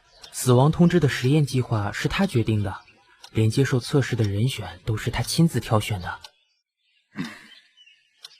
我大概明白你的大老官为什么会选上我。宋冠杰先生英勇殉职，得年35岁，留下一妻一子，导致宋先生母子在如此悲痛的死亡阴影下走过一段最艰辛的岁月。而如今，宋一腾先生也即将走上他父亲赴汤蹈火、视死如归的义勇之路，末路又将悲剧重演。在那生死一瞬间的紧要关头，也将是测验人性的关键时刻。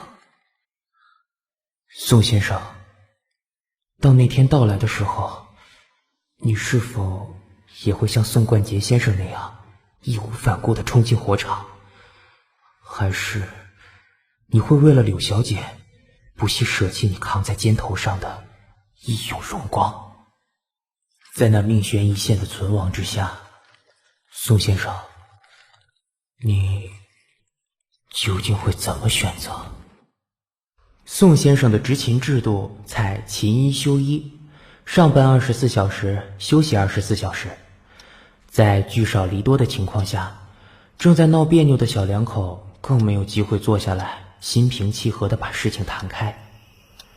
等宋先生休假时，他的时间只剩4天又12小时了。快点吃，吃完我要跟你讨论婚礼细节。我说过了，没有婚礼，没有细节，这些事不需要再讨论了。宋一腾，我知道知琴的事对你影响很大，可是你不能这么对我，太残忍了。余生，这些年我们参加过多少丧礼，送走了多少队友，要不要我一个一个算给你听？不用，我也在消防局工作，虽然单位不同，但消防员的殉职几率我比你更清楚。那你应该也知道，殉职家属的心情不是3天2夜就能平复的，痛苦煎熬的滋味，我深刻的领教过，却不是你能体会的。宋一腾，我们为了这个事情吵过几次了，这次我懒得跟你吵。总之，我们的婚礼绝不能取消。如果我坚持呢？你为什么我都退让成这样了，你还是要牺牲我们的婚礼？因为我不想娶你了，因为我累了。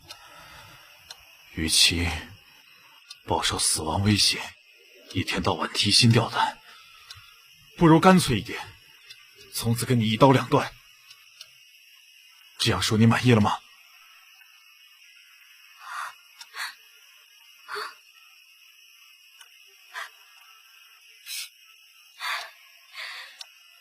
算了，反正婚礼还有一段时间，大不了把婚礼往后延，让你先单独冷静一阵子，等你想通了，我们再继续。柳云生，你是耳背还是脑子不好使？要我说几遍你才听得懂？没有婚礼了，我们之间已经结束了。趁现在喊停，一切都还来得及，别逼我在婚礼上放你鸽子。宋先生还嫌自己不够残酷吗？根本撒狗血又泼盐酸嘛！我要是柳小姐，直接甩他一巴掌了。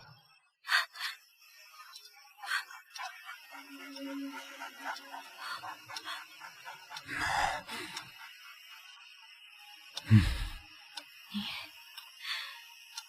非要跟我分手，是吗？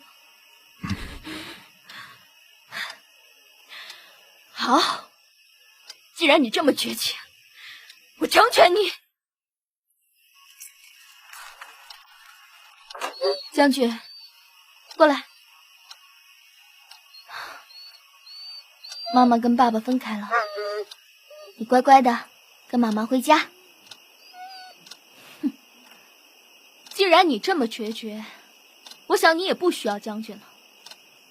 这孩子我要带走，还给你一个清净。宋一腾，你是一个胆小鬼，像你这种人，孤独最适合你了。恭喜你，你恢复单身了，也恭喜我自己单身万岁。咱们俩就此拜拜，老死不相往来。哎，宋先生，你再不追上去，你会后悔的。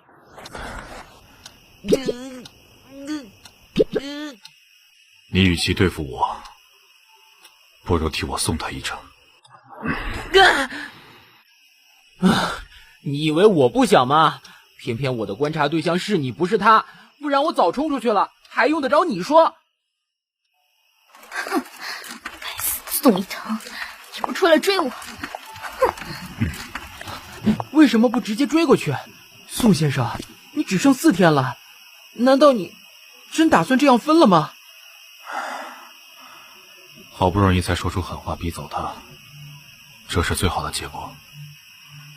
初三，你明知道我不能娶她，也没资格娶她。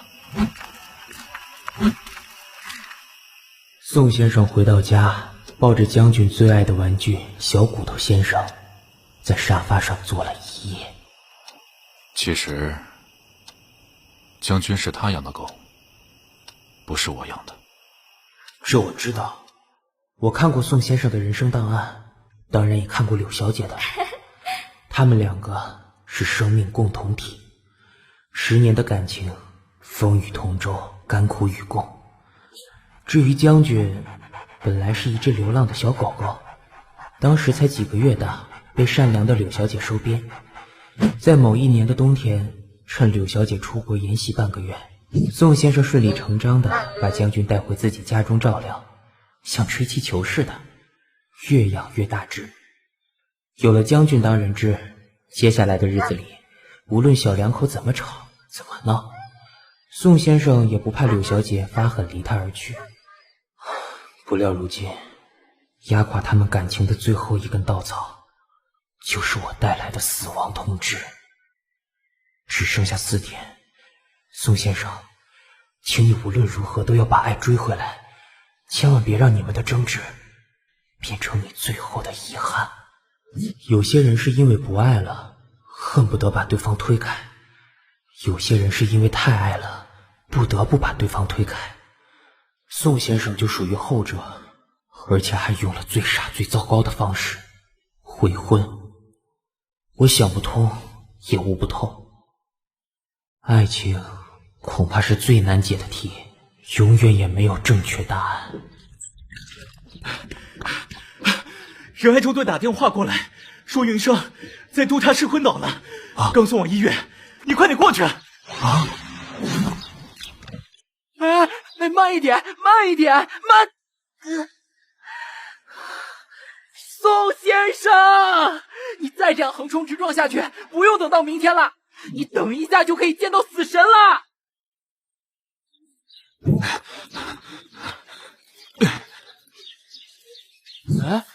妇产科？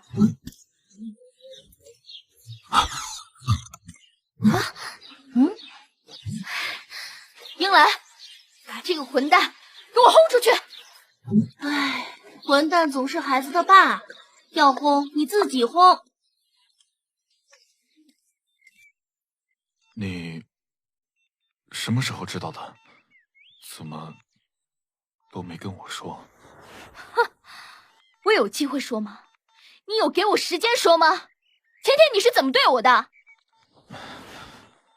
你走开，不准碰我！你这个没良心的胆小鬼，我才不承认你是这孩子的爸！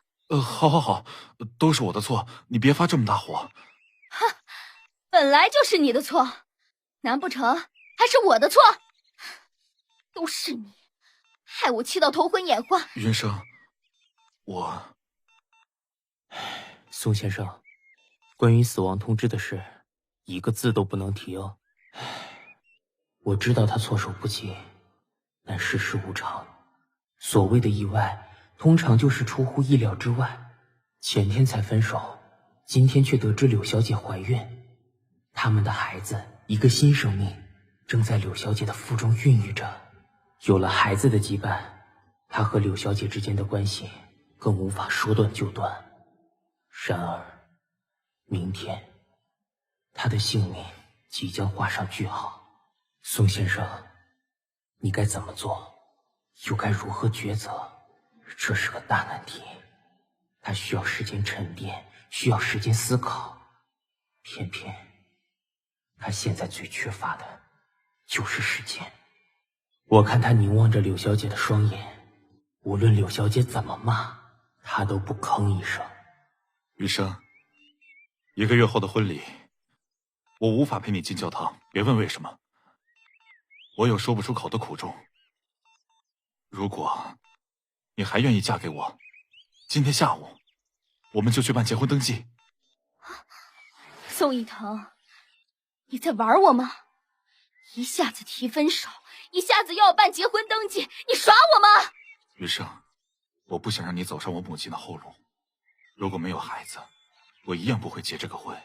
可是现在，我不能让我们的孩子成为私生子。我不懂，你到底有什么事瞒着我？为什么总是一副我们没有明天的样子？别问，云生，什么都别问，我真的没有多少时间了。云生，云生，我愿意娶你为妻，你呢？是否还愿意嫁给我？今天下午，他们结婚了。这是宋先生最后一次休假，也是他们最后一次相聚。分也匆匆，结也匆匆，在生命进入倒数的前夕，才知道自己有了孩子。孩子一出生就没有爸爸，而宋先生甚至无法见孩子一面。明天，宋先生的性命即将进入24小时最后倒数。云生，不管孩子是男是女，都叫宋妍希，好吗？延续希望的意思。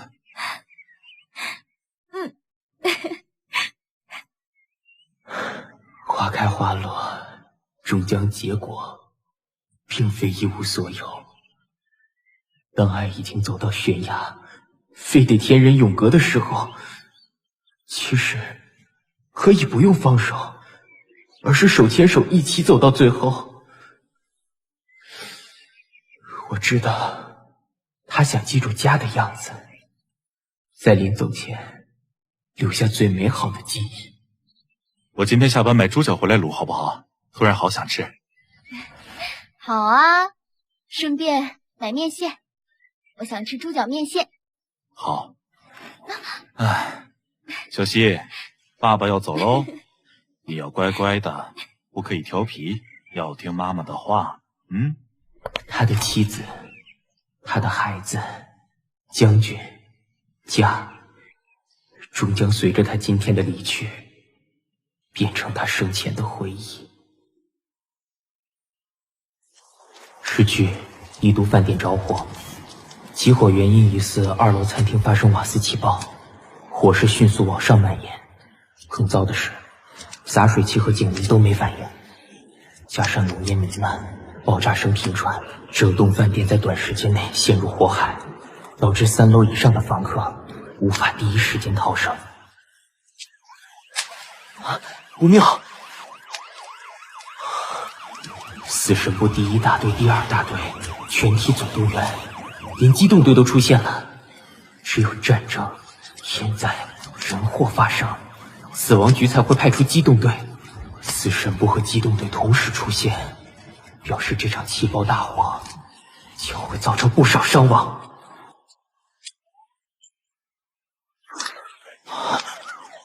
初三，你发什么愣？跟紧宋先生！宋先生，你在哪里？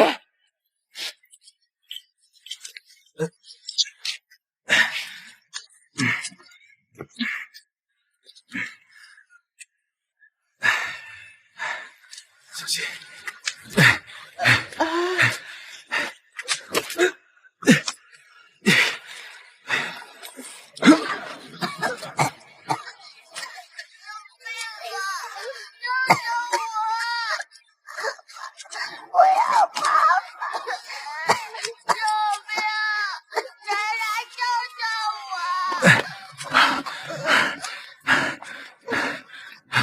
给你。救命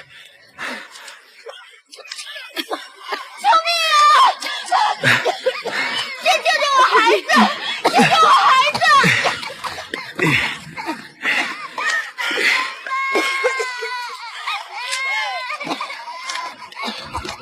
随着火势蔓延，2个孩子的母亲被困在火海之中，已经奄奄一息。所有的通道已被烈火包围，难以突破。此时，宋先生，你在想什么？救还是不救？此时此刻的你，是否想起了柳小姐，还有你未出世的孩子？宋先生是会像他父亲宋冠杰先生那样，义无反顾地冲进火场，壮烈牺牲，还是会为了柳小姐，不惜舍弃他扛在肩头上的义勇荣光？为了他的妻子，为了他的孩子，还终究……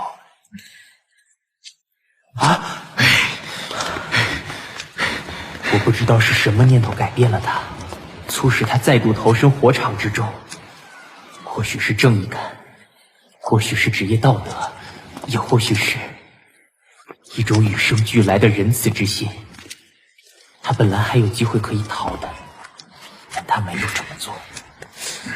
英雄之所以伟大，不只是因为勇敢、仁义、视死如归，而是明知会死，仍咬着牙、提着命，不顾一切的往死里冲。初三，这楼不行了，你先走。还愣着做什么？快走！宋先生！一都饭店起爆火警，一共造成45人死亡，29人受伤。1名消防人员殉职13名消防人员轻重伤。治丧委员会在第一殡仪馆为英勇殉职的宋先生举行公祭典礼。除了亲属好友、上司同事之外，亦有社会各界人士、政府官员、数百位市警局观警人员前往追悼，场面悲极哀荣。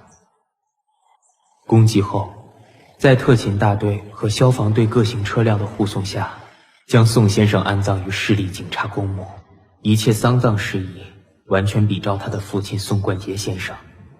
一门双杰，两名英烈，父子二人同样在大火中为了拯救人命而牺牲。宋家父子在消防史上写下了最英勇壮烈的一页，而我至今仍忘不了那日傍晚宋先生殉职的那一幕。快，这里还有人！宋先生，快出来！他明明也有机会可以改变他的命，在那一生一死的两度转身中，他虽然一度产生迟疑，但在最后关头，他仍选择了舍生取义。是宋先生让我相信，人在面临生死存亡之际，最后的选择并非都是自私的。宋先生的牺牲，成就了宝贵的生命得以延续。哎，呱呱，呱，初三，你这是准备出门到人间去吗？呱。是啊，我去探视下柳小姐。嘿，正巧我也要到人间办事，呱。本呱陪你一起去吧。啊，肚子已经大起来了，呱。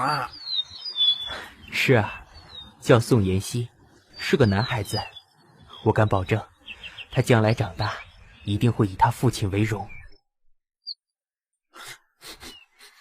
啊，什么味道？好香！呱。云生，猪脚面线好了，快来吃哦。我想应该是因为宋先生的缘故吧。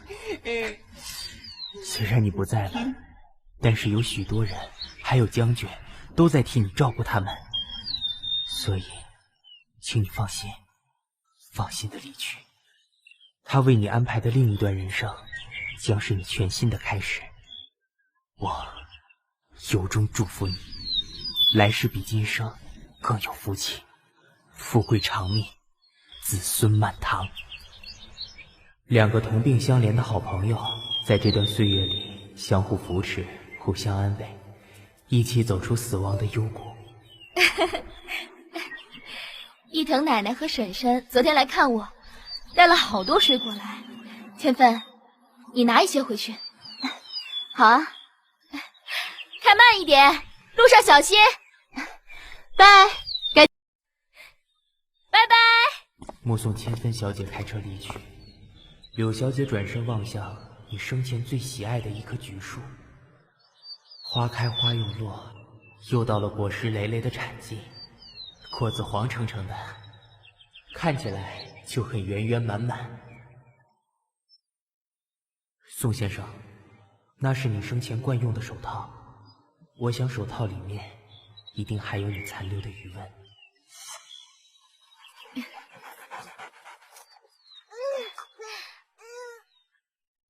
宝宝乖哦。花开花落，终将结果。你在昔日英勇的出勤救护中延续了许多生命，而你的下一代也会永远延续下去。宋先生，请你放心，你们的宝贝将来长大一定也会是个勇敢正直的人，绝对不会辜负宋家的英名。宋先生，谢谢你，在你身上我学到了一个人生哲理：花开花落，终将结果。花开花落，并非一无所有。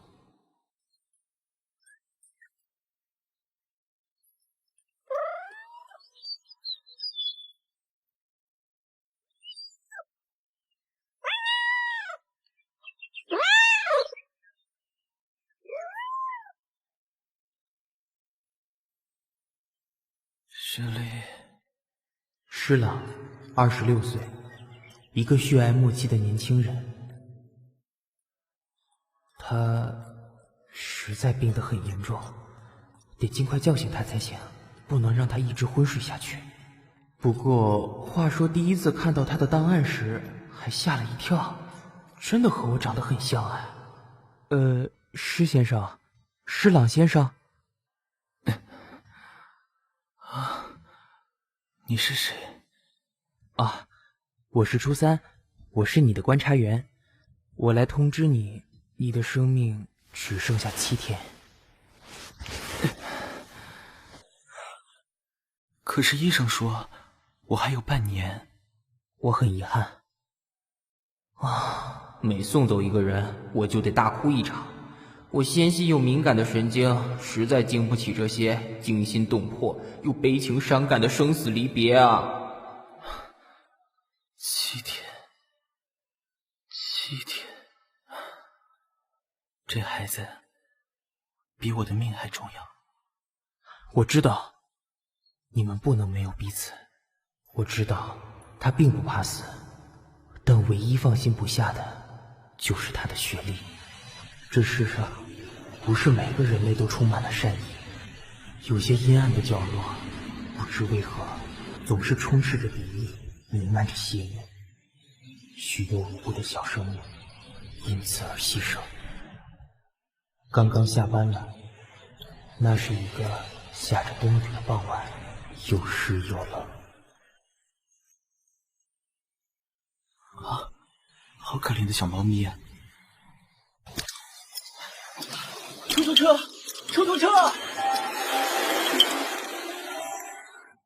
一瞬间，小雪莉的命运被他改变了。孙医生，施先生的手机好像关机了，一直打不通啊。家里的电话呢？也一样，打过去都没人接。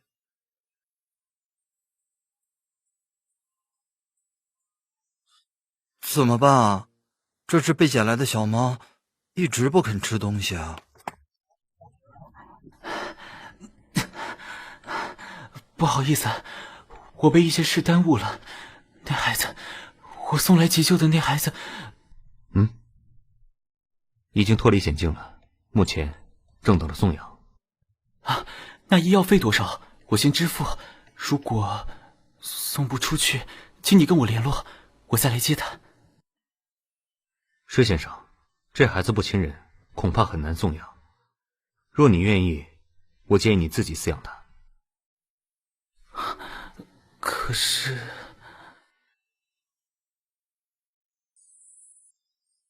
那好吧，就由我来抚养他吧。无奈，我带来的死亡通知提前唤醒了他的警觉。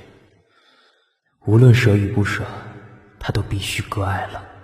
送走雪莉，把她托付给一个负责任的爱猫人，是他眼前最重要的事。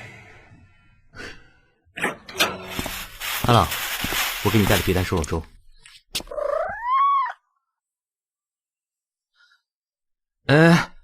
别这样，你的奴才总要吃饭吧？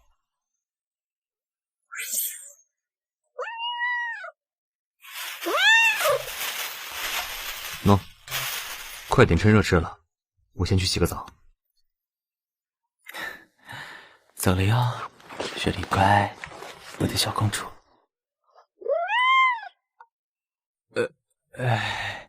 雪莉，小公主雪莉确实是一只有公主病的猫啊。这孩子真的很爱撒娇，我走到哪儿，他就跟到哪儿。我洗个澡都要把他带进浴室才可以，就怕我消失不见似的。我可以试试吗？雪莉不给外人抱，也不给摸，我怕它咬你。你先碰它一下看看，要轻轻的哦。先摸摸它的头，下巴，然后……大胆，请准你摸本公主的屁股！我就知道会这样。这么傲娇，我看这孩子你是送不出去了。我太宠他了。怎能不宠？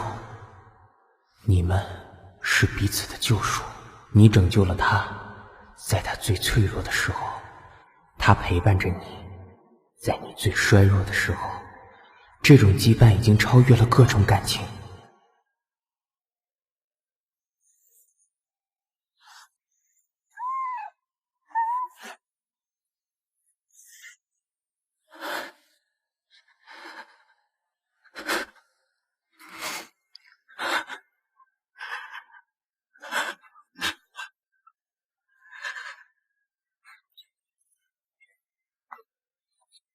气色还不错，烧也退了，大概是回光返照吧。那天晚上，病重的施朗把雪莉接回家了。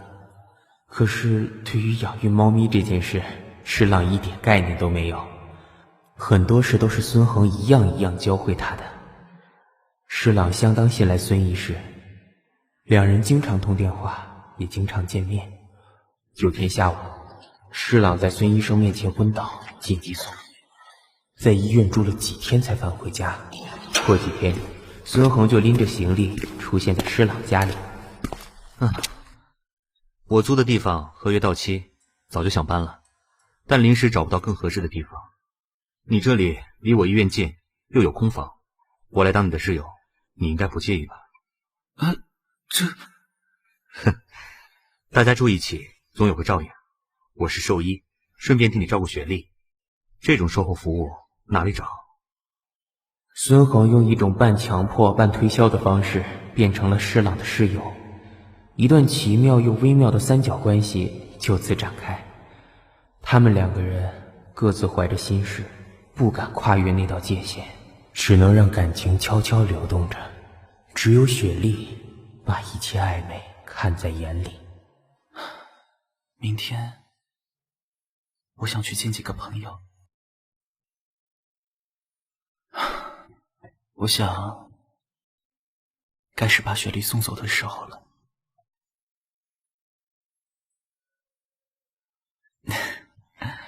要不是雪莉讨厌你，你是最好的人选。别把雪莉送走，把她留给我。她会杀了你，我敢保证。被她痛恨，我也无所谓，我不想失去她。为什么？千言万语尽在不言中。我不确定施朗会意了没有，但作为旁观者的我，看得一清二楚，也听得一清二楚。因为只有雪莉可以证明孙恒爱我。当生死离别到来的那一日，只有雪莉可以抚慰孙恒的心。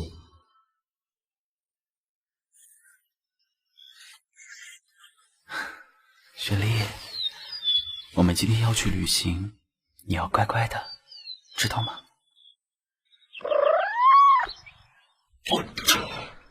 阿朗，我去上班了。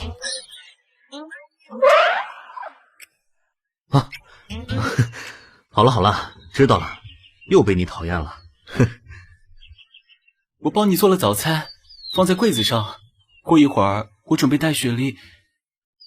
我敢跟你保证，你的朋友们没有一个镇得住他。总得试试看呀，不试怎么知道？好吧，你想试就试。路上要是有什么状况，打电话给我，我马上去接你。要不到。其实动物医院的3楼就是他家，他根本没有在外面租房子，搬来我这里，为的就是照顾我。这我知道。孙医生这些天知地知，我知，雪莉知，连施朗自己都心知肚明。说不出口的爱，终究只能表现在行动上。关心、照顾、体谅、包容，这就是爱的最高表现。任何形式的爱，不分性别，不分国籍，不分种族，举凡真善美之爱，皆是如此。何立正，你这个大烂人，放我下了狗眼！再见不送！有本事你就别回来找我。阿朗，你来了，来，快进来。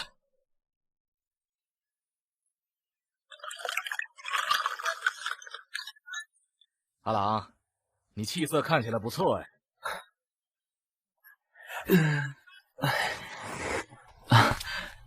还好。你昨晚突然打电话说要过来，我还以为……不瞒你说，我怕自己没有多少时间了，所以想把雪莉托付给你。你的事我一定帮，不过雪莉……雪莉不讨厌你，之前你去我那也跟她玩得很开心，所以我第一个想到你。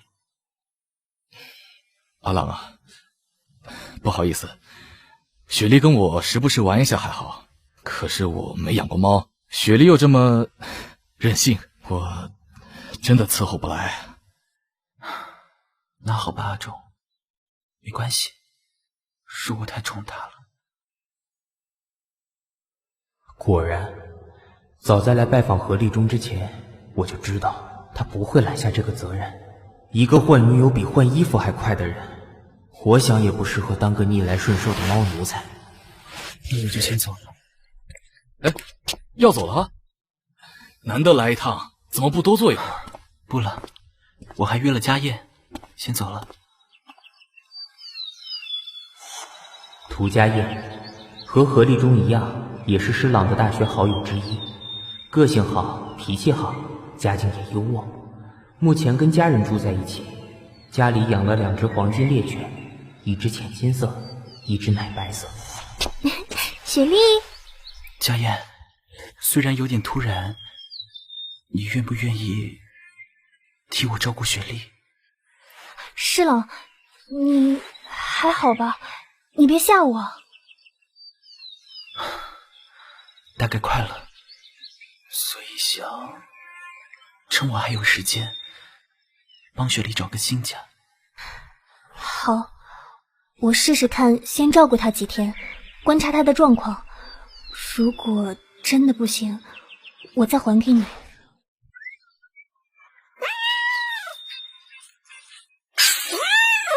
啊，雪莉不行！金毛一毛快逃！第一战失败，第2战失败。这一切早在我预料之中。雪莉要是这么好送养，她就不是雪莉了。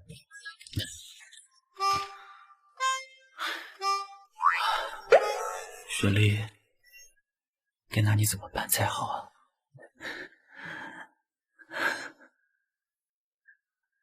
雪莉，比起让你亲眼看到我离开这个世界，我更希望你在看不见我的地方好好生活。天哪，好多猫啊！猫大王是很有名的图文插画家，他的穿着打扮像极了吉普赛女郎，反倒给人一种占卜师的感觉。呱呱，帮我调阅一下猫大王的人生档案。OK， 咋？王雪珍，女，42岁，是个很有责任感又很靠谱的爱猫人，对猫咪很有一套。哎，这么巧，原来猫大王平时常去的动物医院就是孙医生的医院。啊，这么巧，你也认识孙医生？是啊，孙医生风评很好，我们家这些孩子都很爱他呢。可是我家雪莉却很讨厌他。哦，为什么？一言难尽。这孩子除了我，谁都不爱。可是我就像刚才跟你说的，我的病情随时有恶化的可能，所以才想麻烦你替我照顾雪莉。当然没问题。不过，依我看，雪莉还是留在你身边比较好哦。啊？雪莉很依赖你，她的世界只有你。就算时间不多了，我还是建议你把她留在身边，让她陪你走完最后一程，这样对你对她都好。不然，雪莉太可怜了。可是，我不想让她看见我离开的样子，我怕她会伤心。伤心啊，是一定的。生离死别本来就是很痛苦。你现在把她留在我这里，等你一走，她还是会伤心啊。不如把她留在身边，直到你离开为止。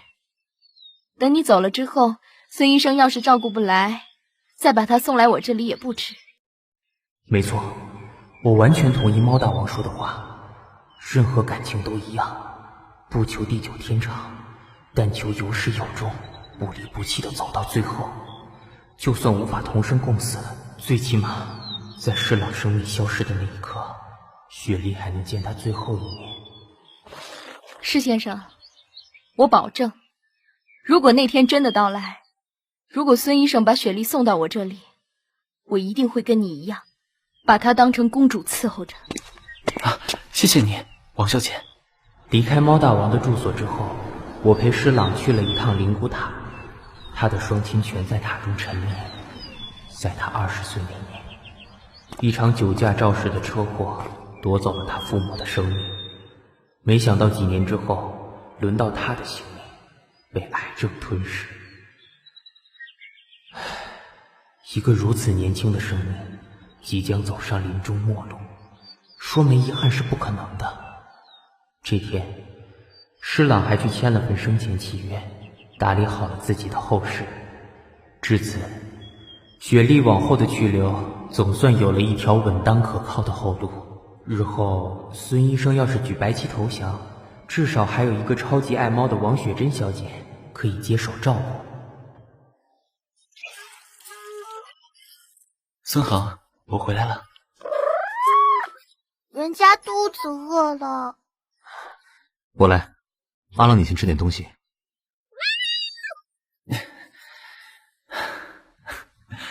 还是我来吧。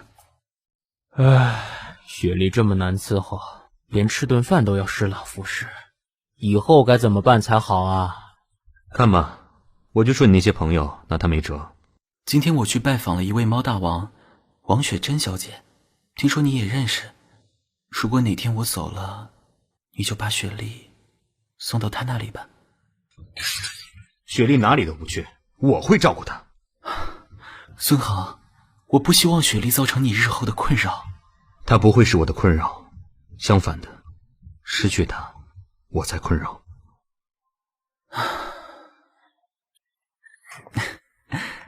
每天都要这样给雪莉的左脚按摩吗？是啊，孙恒说的，这孩子流浪时的旧患，这样他的肌肉才不会萎缩。比起猫大王，或许孙医生更适合照顾雪莉。可是雪莉讨厌孙恒，我不想强迫雪莉，也不想麻烦孙恒。在我看来，你只是想切断和他的，你不希望他被你困住。你走了以后，你希望他能忘了你。可是施朗，你错了。忘记一个人，把一个人从记忆中抹去，不是那么容易的事。啊，初三，什么初三？没事，我在想今天初几。施朗，明天周末，我想带你去个地方。啊，上哪儿去？去了你就知道，雪莉也带着。啊。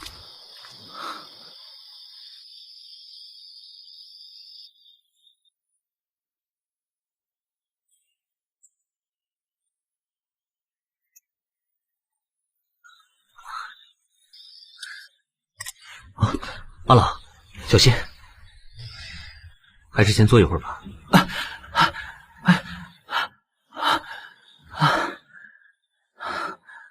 好，乖，没事。真的是纯纯的爱啊，没有肉麻兮兮的对白，也没有天雷勾动地火的激情，就只是很单纯的陪伴在彼此身边。别有压力，什么话都不说也没关系，我无意造成你的困扰。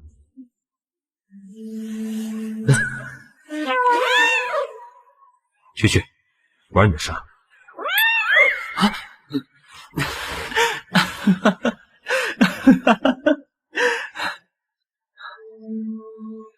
孙恒，我没多少时间了，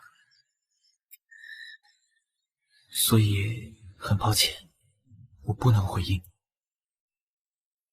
行了，无所谓，你心里明白就好。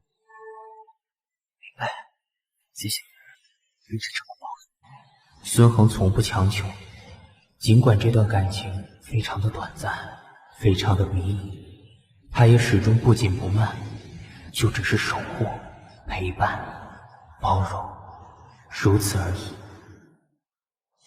从海边回来之后，施朗的身体急速凋零，日渐衰落，躺在床上的时间开始比下床的时间多。孙恒把动物医院交给另一位合伙医生，连日留在家里照顾施朗。明天将是最后一天。孙恒，这栋房子我已经留给你，我走了以后随你处置。孙恒，答应我，别哭，别牵挂。都这个时候了，你就别为难我了。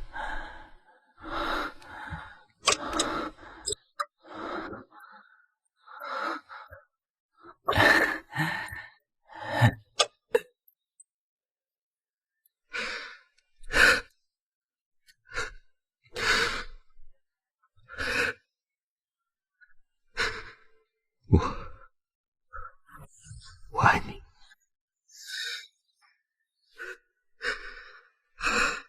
死神来了，施朗的灵魂慢慢出窍。我也爱你。这天，施朗带着雪莉的爱，带着孙恒的爱，很安详的离世了。施朗走了，只剩雪莉和孙恒相依为命。我答应过施朗，会时常来探望他们，看看他们过得好不好。哪知他们的情况却让我非常担忧。伤心的雪莉无法承受失去最爱的痛苦，在施朗火化的那天开始不吃不喝。而同样悲痛的孙恒情况也好不到哪里去，他无法振作，心情难以平复，每天待在屋子里，借由整理施朗的遗物，悼念自己早逝的爱。雪莉，拜托你多少吃一点，别让自己饿死了。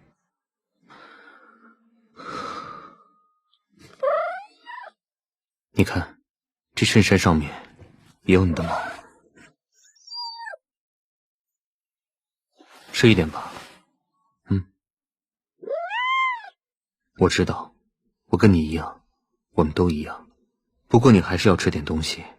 我答应过施朗，会好好照顾你，你不能害我食言。如果施朗知道他们两个现在这副德行，一定无法安心。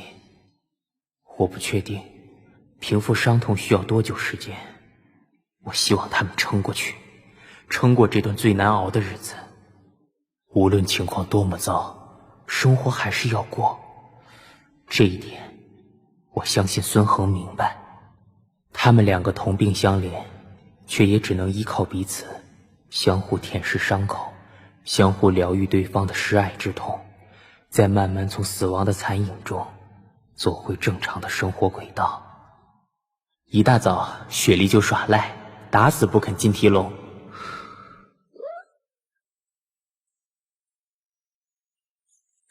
陪我去上班吧，没有你陪着，我做什么都提不起劲。孙恒闭关疗伤了2个月，今天终于决定回动物医院上班，但他不放心孤单的雪莉待在家里，所以想把她带去动物医院。经过2个月的相互依赖，雪莉不再那么讨厌孙恒了，勉强给抱给摸。虽然偶尔不爽，还是会咬孙恒几口，但最起码也认定孙恒是他唯一的家人了。女王陛下饶命啊！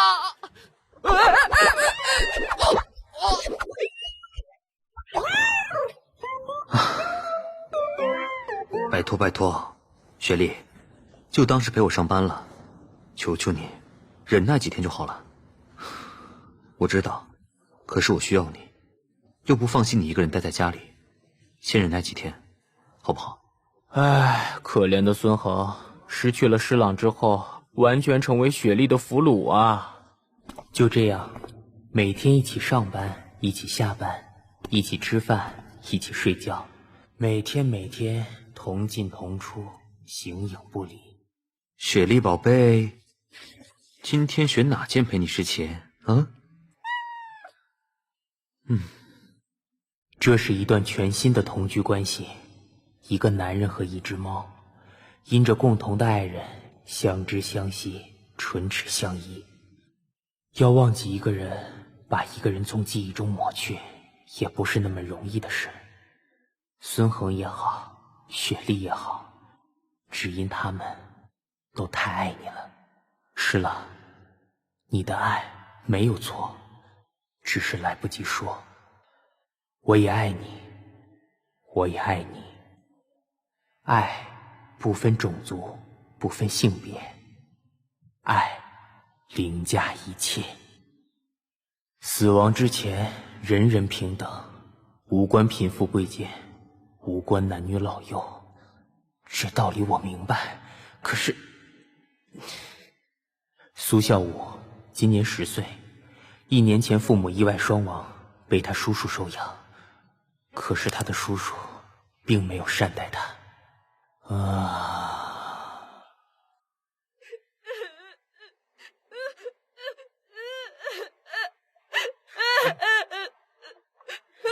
不好！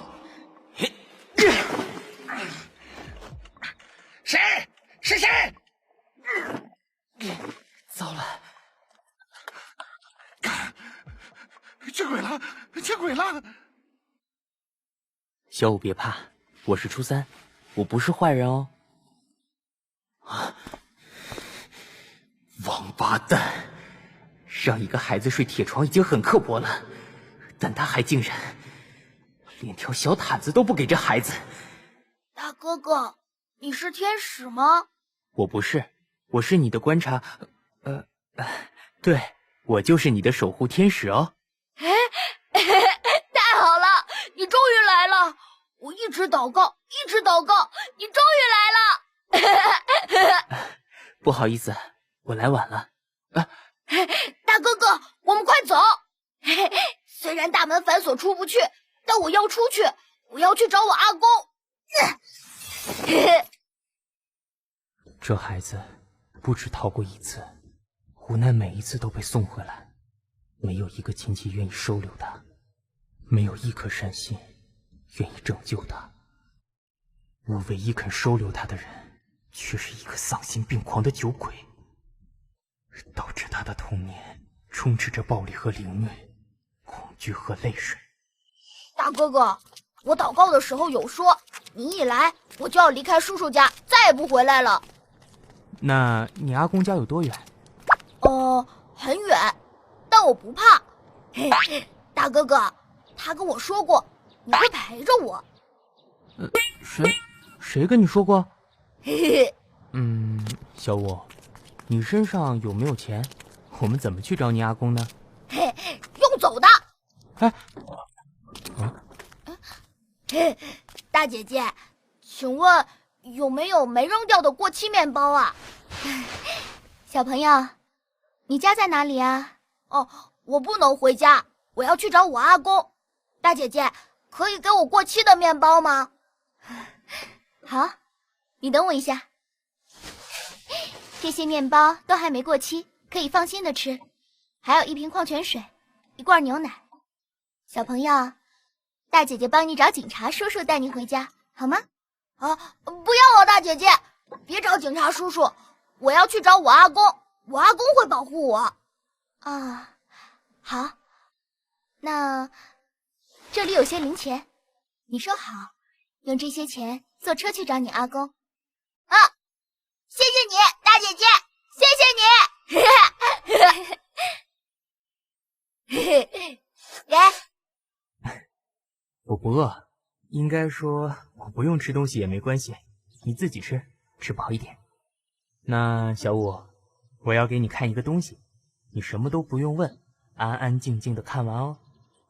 好。大哥哥，你会不会吹口哨啊？我不会，你会吗？我会，是我爸爸教我的。小五吹着口哨，一首很多人都听过的歌。小五，别害怕，我会陪着你抵达那个无忧无虑的快乐天堂，回到他身边，再也没有恐惧，再也没有悲伤。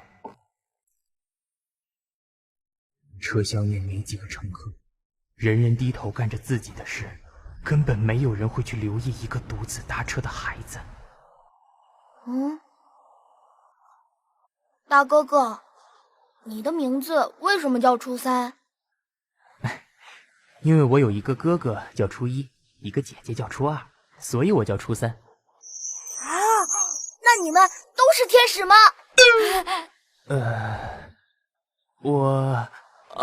你看，是月亮，好大一颗。大哥哥，人死了以后都会变成天使吗？怎么了？这里痛痛的。头痛吗？累了你睡一下，到了我再叫醒你。好。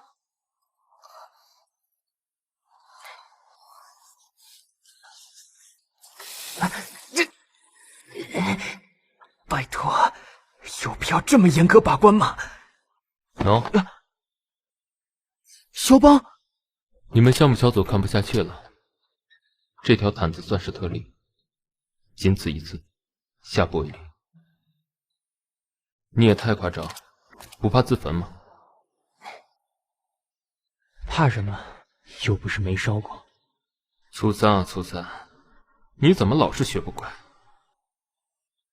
如果天界里的每个神职员工都跟你一样，路见不平就要拔刀相助，一个不忍就要救苦救难，无视规范，藐视制度，这人世间会天下大乱的。言尽于此，你自己好自为之。还有，这孩子的死亡通知，你到现在都还没告诉他。项目小组的组长要我转达你，恪尽职责，别干惊误事。这是要我怎么开口啊？他好不容易才从暴力的威胁中逃出来，我又怎么忍心再将他推向死亡的幽谷？熬过寒冷的夜，走了整整1宿的小五，在那棵榕树下遇到了好心阿伯，载他去找阿公。到了，谢谢阿伯。阿公，我回来了。阿公。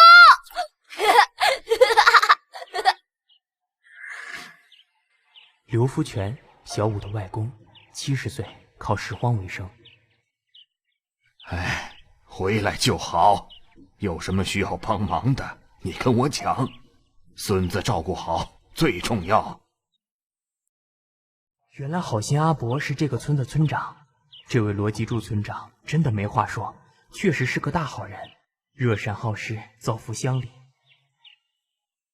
当天下午，他就拿了一袋衣服过来给小五，虽是旧衣，但衣料看起来都不错，以冬天的衣服居多。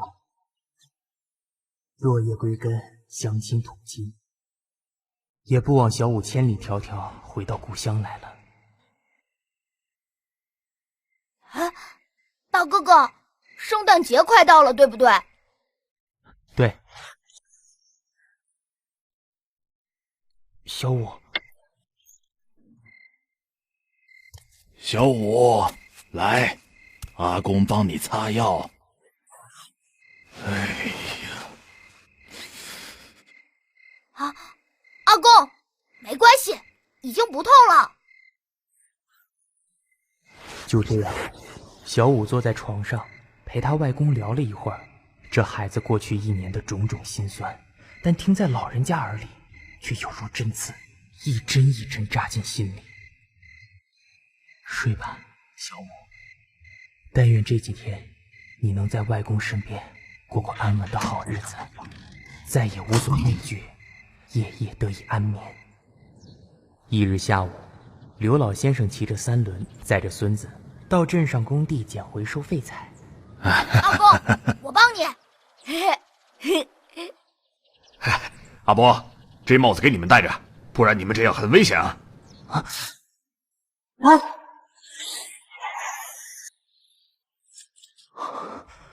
为什么？不是还有4天吗？怎么会发生这种事？难道死亡通知的7天期限不是绝对的？难道当意外发生的时候，生命也有提前结束的可能？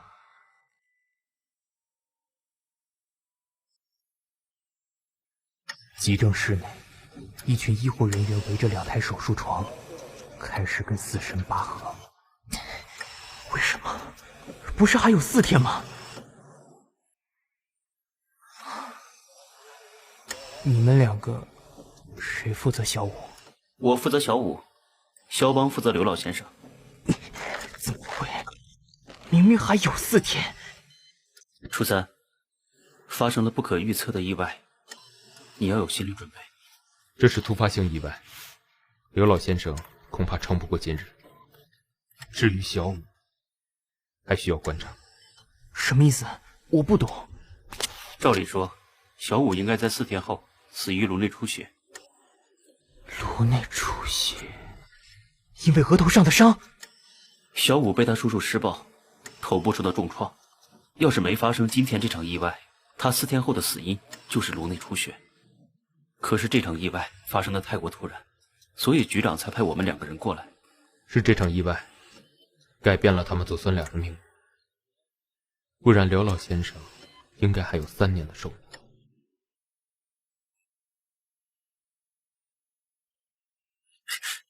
啊？阿公，刘老先生，我有些话要跟你说。小五，啊，阿公要走了，答应阿公，你要撑住，一定要活下去。阿公不要走，不要丢下我一个人。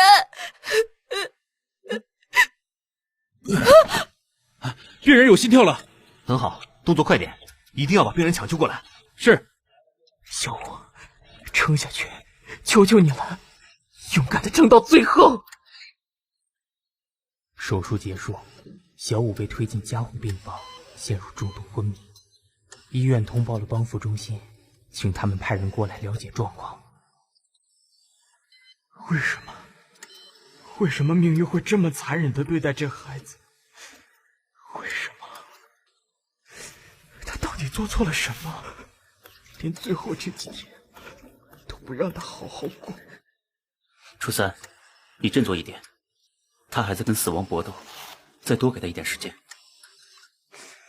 初一，死亡通知的人选有没有可能逆转命运，起死回生？这不好说，意外发生的太突然，或许不，我也不敢确定。求求你，别灰心，别管什么倒数7天，为了你自己，勇敢的跟命运对抗一次。你不是一个人，我在你身边，而帮助你的人们也都陆续赶来了，所以你不会孤独的奋斗。别忘记你阿公临走前说的话，所以你要活下去，一定要活下去。隔天下午，初一跟我说，小五的事情经过新闻报道，已经传遍大街小巷。傍晚开始，就陆陆续续来了许多人看望小五。计时正式进入最后的24小时，今天是关键，生与死，全看他能不能撑过这一天。我知道你喜欢上次那首口哨吹的歌，我唱给你听，给你加油啊！小五，我知道你很辛苦，对抗死亡并不容易，可是求求你，别怕，撑过来就没事了。小五，这世界仍有值得你活着去体验的美好，请你冲破死亡的难关，重新回到这个世界。只剩最后5个钟头了，小勇士，撑下去，拜托你撑下去！哦，对了，医生、护士进进出出，警察、帮扶中心的工作人员来来去去，大家都在为着孩子奔波。帮扶中心的许志平小姐坐在病床的另一边，陪伴着孩子度过难关。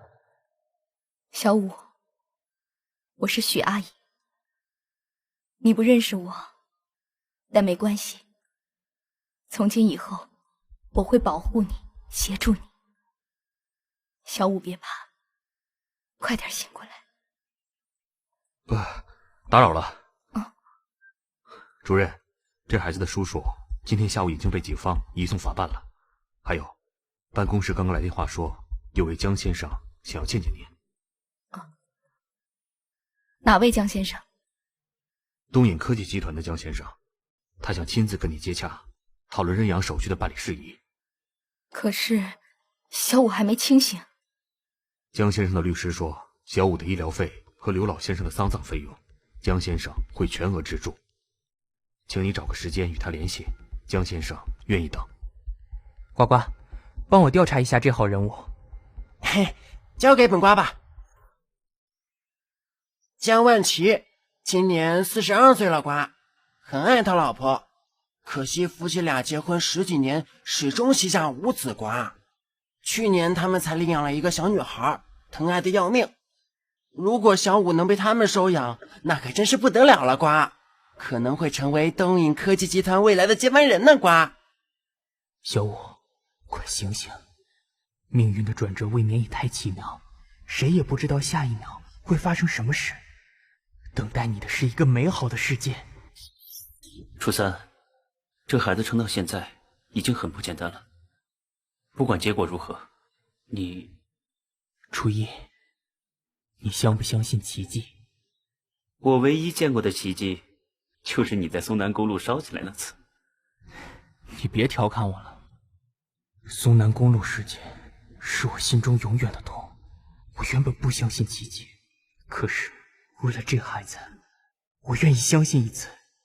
小五，快醒醒，让我看见希望，让我相信奇迹。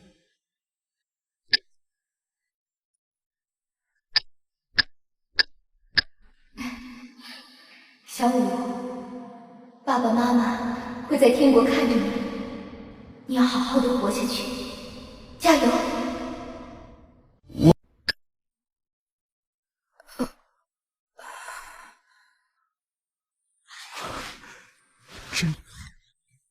真的有奇迹！你终于战胜死亡，撑过来了，干得好，小勇士！命运可以扭转，哪怕陷在绝望中，依然别放弃希望。生命有无限多种可能，心存希望，就有任何可能。这粥的味道喜欢吗？喜欢。那再多吃一点，吃越多长越帅。我们小武啊，将来长大一定是个大帅哥。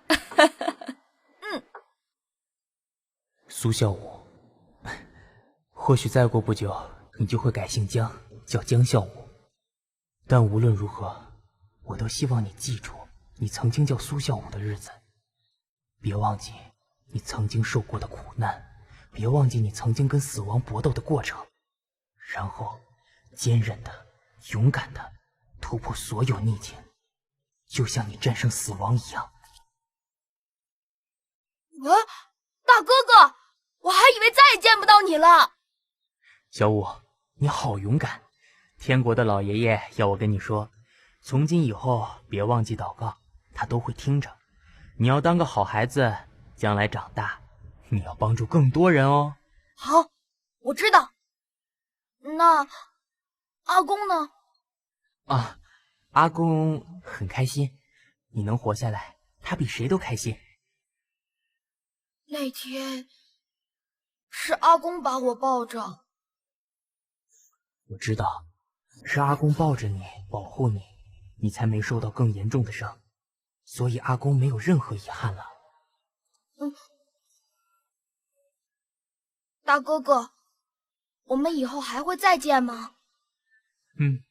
那要等到很久很久以后了，我们会再相见。那我们打勾勾。好，拉勾勾。谢谢你，小武，你让我相信世上还有奇迹这件事。等我们再次相逢时，你或许已经白发苍苍，但我永远不会忘记你。是你陪我走过这段见证奇迹的旅程，是你让我明白，奇迹不会平白无故的降临。要有强大的勇气，面对各种千辛万苦的考验，才能迎来一次奇迹的临幸。生命有无限多种可能，也许下一秒奇迹就会发生。范江一泽，是的，瓜。据说第6个人选因着命运的转变，忽然提前身亡瓜。由于事发突然，上头只好紧急撤换人选。怎么了，瓜？初三，你的脸色看上去不太好哎。这次被挑中的人选范江一泽，正是我的记录对象。范江是个白化症患者，自幼遭受霸凌，在成长过程中吃了不少苦头。他就像雪国来的精灵，却走错了森林，导致他的人生档案演变成一本活生生的黑暗史。28年的边缘化人生，宛若利斧般，一刀一刀的凿出他性格中的阴暗和扭曲。我从没想过有一天会亲眼见到他，一个纯白无垢，内心却彻底被黑暗腐蚀的精灵。大风吹过，吹落他的连衣帽，醒目雪白的头发立刻引起一阵不友善的注目礼。我去，无论有心或无心，周遭的人们下意识地闪避他。范江，怎么样？上次跟你提过的外拍，滚开！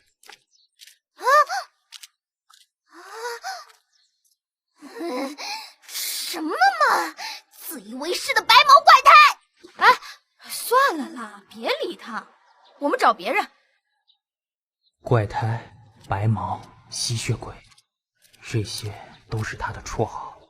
从小到大，这些绰号就像歧视的标签，被人们恶意地贴在他身上。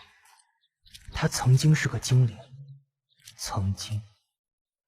可惜，人是会变的，在布满荆棘的曲折之中，慢慢的，一天一天，一点一滴的被扭曲、被腐蚀。白毛，你干什么？为什么？我的毕业论文为什么始终过不了？哼，这就得问你自己了。为什么在博士班熬了这么多年，还端不出像样的东西？去，你想干什么？范江一泽，别忘了，你的论文能不能过关，还得看我批不批准。要你批准还不容易，可惜我不是女的，不能陪你上床。混账！你说什么鬼话？当心我告你诽谤！哼，是不是诽谤，你心里有数。你这混蛋，天杀的白毛怪胎！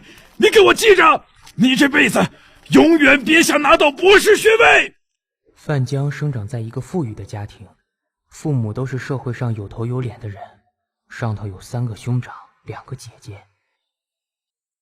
无奈外形独特的他不只被社会边缘化，连最亲近的家人也将他放逐到边缘地带。父亲待他严厉苛刻，母亲视他为耻辱，兄姐当他是异类。只有他的祖父真心待他好。可惜老人家走得早，在他成年没多久，他的祖父便离世，留下一笔可观的祖产给他，让他得以脱离冷漠的家庭，自力更生。老实说，要面对他，我还真有点措手不及。但他的时间所剩无几，我不得不现身了。上哪儿去了？居然是他的实验室！他就像电影里的怪博士，成天埋首在实验室里，钻研他毁灭世界的研究计划。我这么形容是有点夸张，但他所研究制作的一切都跟爆破有关。你是谁？我是初3，你的记录员，同时也是你的观察员。你跟了我1下午。被发现了吗？不，我不可以长他人志气，免自己威风。好歹我也是天界死亡局的天字第1号特派员，怎么可以输在他的气势之下？对，我来通知你，你的生命只剩下倒数7天。你的影子若有若无，你不是人类。观察力真好。有杀气！你对我做了什么？别着急，给你看些东西。幸好我按得快，吓死了。这是什么？范江一泽，我接下来说的话你都得听仔细。你只剩7天的时间，我是你的观察员，这7天我将寸步不离地跟着你，直到你死亡为止。很酷地撂下我的对白之后，趁他静止无法动弹的期间，我又花了几分钟说明我的来意和目的。范江是顶尖聪明的人，无需我多做解释，他也没有浪费太多时间质疑我。但他实在太沉默了，沉默到我觉得害怕。以上说明到此为止，你有任何疑问吗？放开我。放开你可以，不过不准，绝对不准攻击我。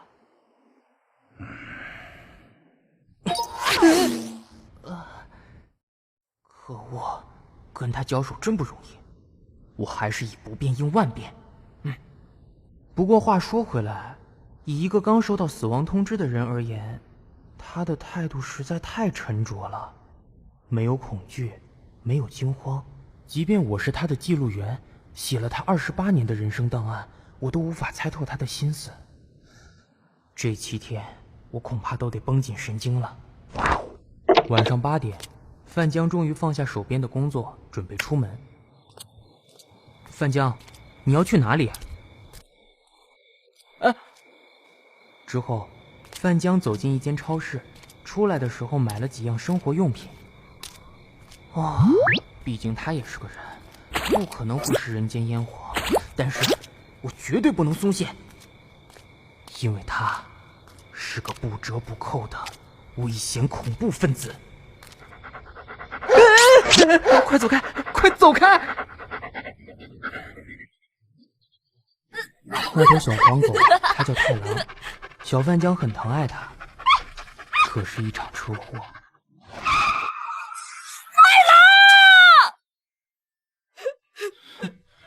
一天到晚就知道乱叫，被撞死了活该。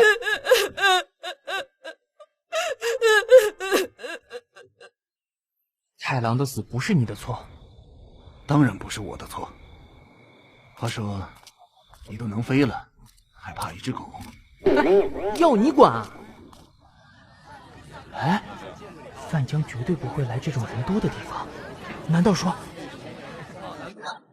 果然，道辉警官，45岁，绰号道辉，刑警局犯罪中心侦缉小队的副队长。这位杨警官盯范江盯很久了。说真的，我很佩服这位大叔紧迫盯人的毅力，像猎豹一样，一盯上就咬死不放。可惜道高一尺，魔高一丈，每每都让范江给逃脱。以范江神鬼般的敏锐性，这次想必也已经察觉自己被跟踪了。如果说杨警官是猎豹，那范江就是阴沉狡猾的白狼。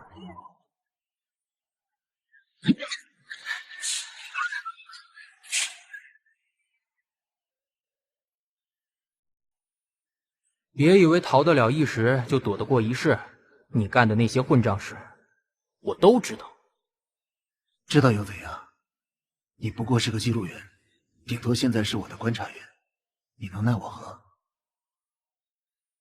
范江一则，7天后，你终究要为你所做的一切付出代价。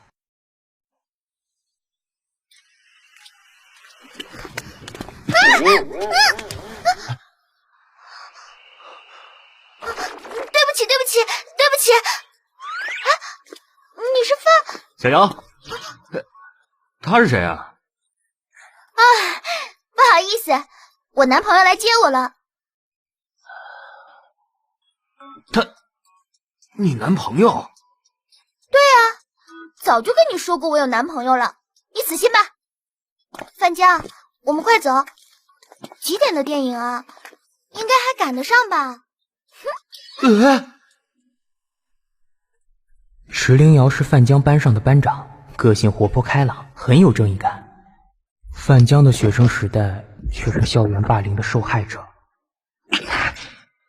从国小到国中都是挨打挨揍的份儿，哪知上了高中突然脱胎换骨，身高一路向上攀升成长，性格却一路扭曲崩坏，一反过去被欺压的弱者形象，他开始学会反击，以暴制暴。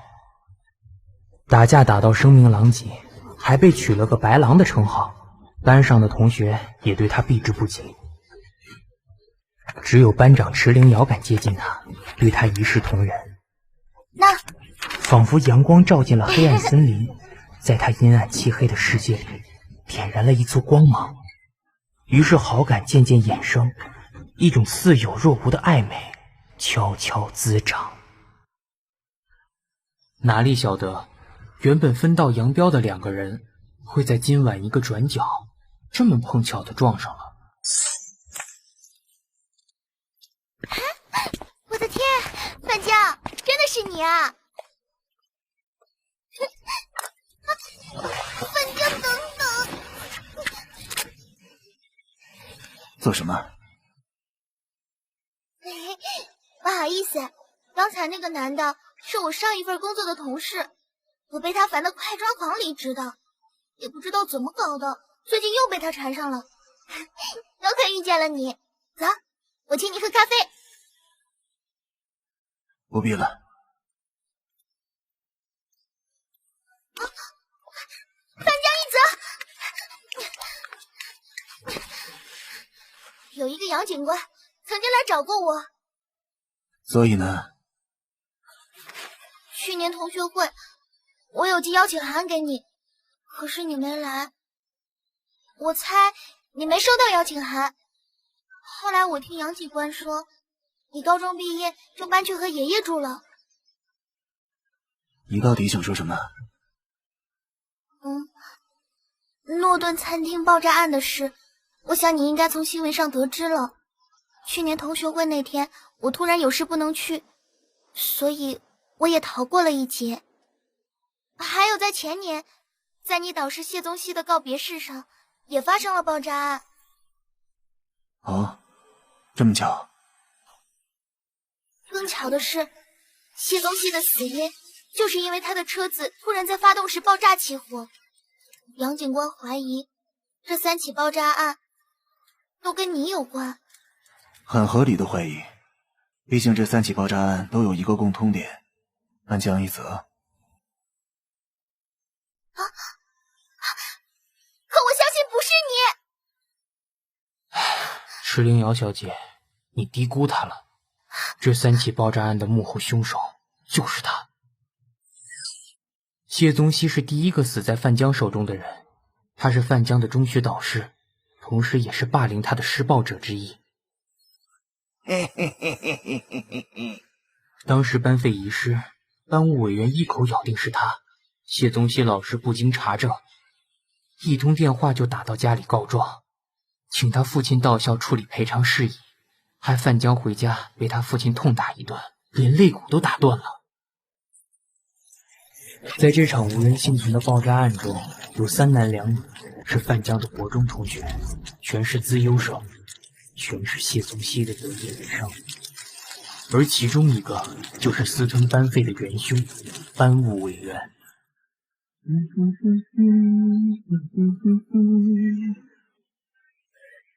再来就是去年诺顿餐厅的爆炸案，其中唯一死里逃生的幸存者就是池灵瑶，因为他的弟弟在他出门前突然发生车祸。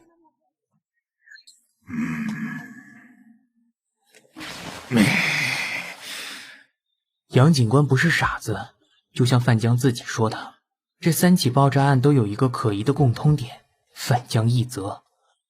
而范江刚好又有化工系硕士的背景，只是杨警官没有绝对性的证据，所以才无法逮人，只能守株待兔，苦苦盯了他2年。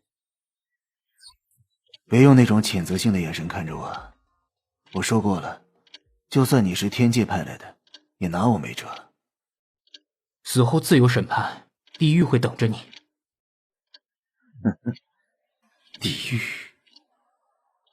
我早就活在地狱里了。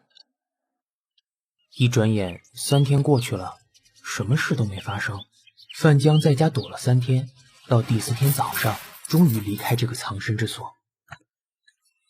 你这7天跟着我，那谁来写我的人生档案？他怎么突然问这个？按照规定，人生档案的记录员向来都是从一而终的，不能半途交给其他记录员代笔，所以我只能暂时搁下，等我完成任务再回去写。但毕竟他洗澡、上厕所、换衣服，我都不在他身边，万一……喂，呱呱，是我，帮个忙，你去我计算机帮我查一下范江一泽的数据库，我想知道这几天他有没有趁我不注意做出什么可疑的举动。好的，寡，我这就帮你去查。初3呀，这一次恐怕有点麻烦的，寡。我刚刚一进入范江的数据库，马上被强制驱离了，寡。数据库看来也是严加防范的，寡。我若是硬闯，上头如果怪罪下来……那好吧，呱呱。糟了，组长来电。以为我不知道你们想干什么？上头选中范江一泽，就是要测试负面人格面对死亡同志的反应。透过这次的测试结果，我们才能分析激进分子的行为模式。这次的实验计划非常重要，你给我听好了，不准你再插手胡来，擅自改变人类的命运。可是组长，万一结果出乎我们预料……人类本来就不可预料，所以才要透过不断的实验和测试，了解各种可能会发生的状况，研讨因应措施，针对缺失和疏漏的环节来加以检讨。现阶段各个部门都已经严阵以待了，你也给我绷紧神经。组长，我绷得很紧啊，就是绷到神经快断线了，才想……初3，抱歉帮不上你的忙了，寡，靠你自己了。这么巧，范江，这里，有必要闪得那么快吗？我又不是病毒嘛，只是我上班的地方刚好在这条路上。你这个人也真是，碰巧遇到了也不打声招呼。我这个观察员倒像是在看偶像剧啊！啊，你怎么比以前更难相处啊？好吧，你赢了，慢走不送。小姚，小姚，我帮你买了早餐，是你最爱吃的满福。喂，你干什么？别过来啊！再过来我要叫了啊！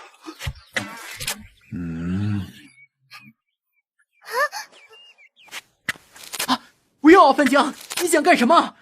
离他远一点，再让我见到，保证你粉身碎骨。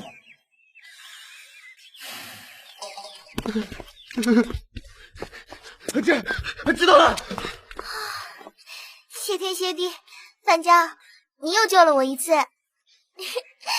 如果集满3次英雄救美，可不可以换一场约会啊？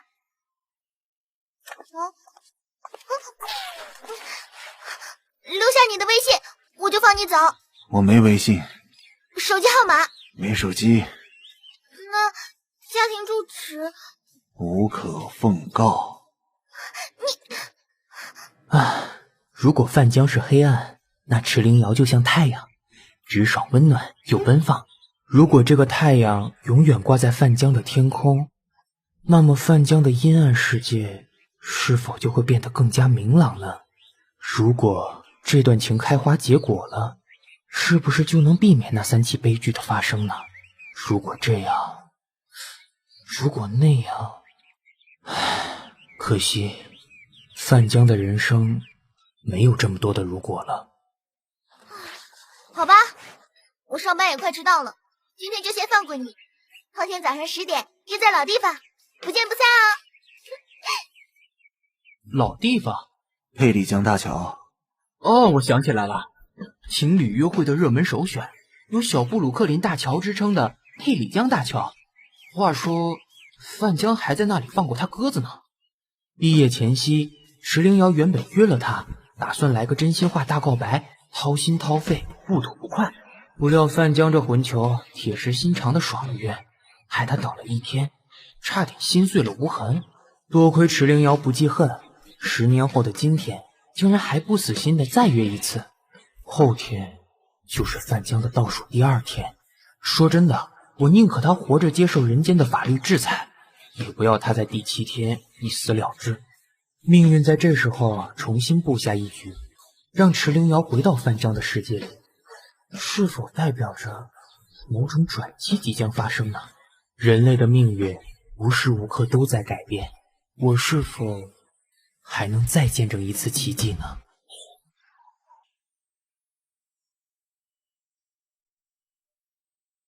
哎，好，到时候呢，新娘往这边站，新郎，新郎，你就站这边。哎，这个难道是你大姐的婚礼？谁让你来的？自己滚！别逼我派人把你架走。范江一泽，你来做什么？我不记得家里有发喜帖给你，你最好快点走，省得妈待会儿见到你又老毛病发作。怎么搞的？他怎么来这儿了？可不是我告诉他的。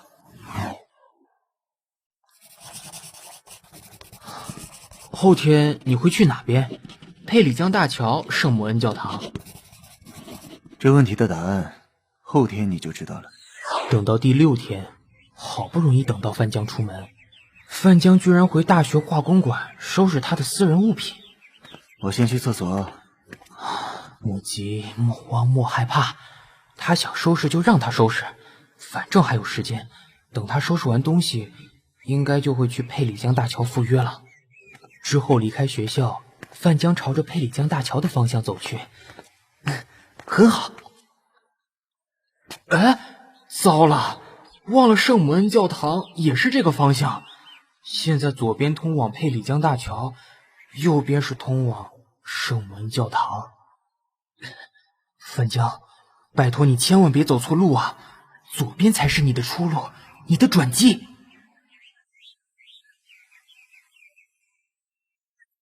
哎，范江一泽，你去教堂做什么？我实在太好奇了，如果我突然出现，他们会有什么表情？哇，你管他们有什么表情，重点是池灵瑶的表情啊！快10点了，你不懂，像今天这么重要的日子，我怎能错过？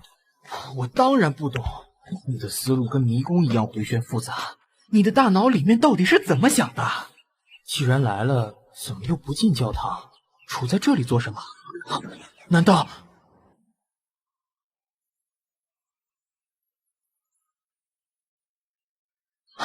警察怎么知道范江今天会来？难道他的哥哥姐姐觉得不安，前天见到他后，私下却通报了杨警官？大约过了半个钟头，婚礼差不多也开始进行了。杨警官，不好了！快，动作快点，快上车！哎，怎么回事啊？呱呱，10万火急，马上帮我查一下，最近1个钟头室内是不是有发生什么意外？好像有啊，我听说死神部和机动部在收到上级的指令之后，已经全体出动了。呱，什么？全体出动？什么状况非得全体出动？你等一下，呱，现在帮你查。不好了，呱，旭川大学的化工馆爆炸了，就在10分钟前。今天早上10点，旭川大学的化工馆有一场演讲的。呱，主讲人是萧国栋，范江的指导教授。呱，什么？旭川大学的化工馆，范江的指导教授，难怪他一开始就先回大学收拾东西，这是调虎离山，利用旭川大学的爆炸，先把杨警官引开。他想一网打尽了，就在今天，一口气杀光他厌恶痛恨的所有人。范江一泽，命运明明帮你布下一个转机，一个转角，等着你去走，但你终究还是带着你执迷不悟的满身罪孽，一步一步走进了地狱里。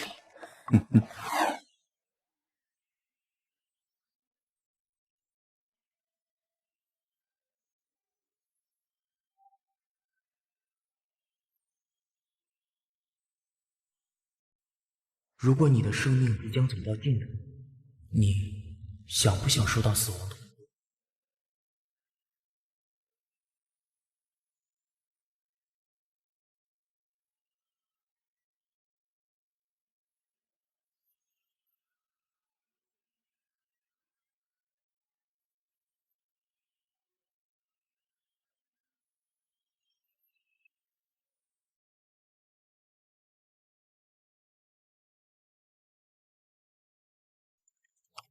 我是文书部的记录员，用文字记录死者的一生，倾听亡灵最后的心声，都是我的工作。但我从来没有想过，有一天会用这么复杂的心情面对他。范江一泽，你还真是阴魂不散。没办法，谁叫我是你的记录员呢？这是你最后的记录，有什么话你尽管说吧。听完你的遗言，我才能写完你的人生档案。没什么好说的，你自己看着办吧。范江一泽，你知道多少人死在你手上吗？那些全是人渣，死不足惜。就算是人渣，也轮不到你来执行非法正义。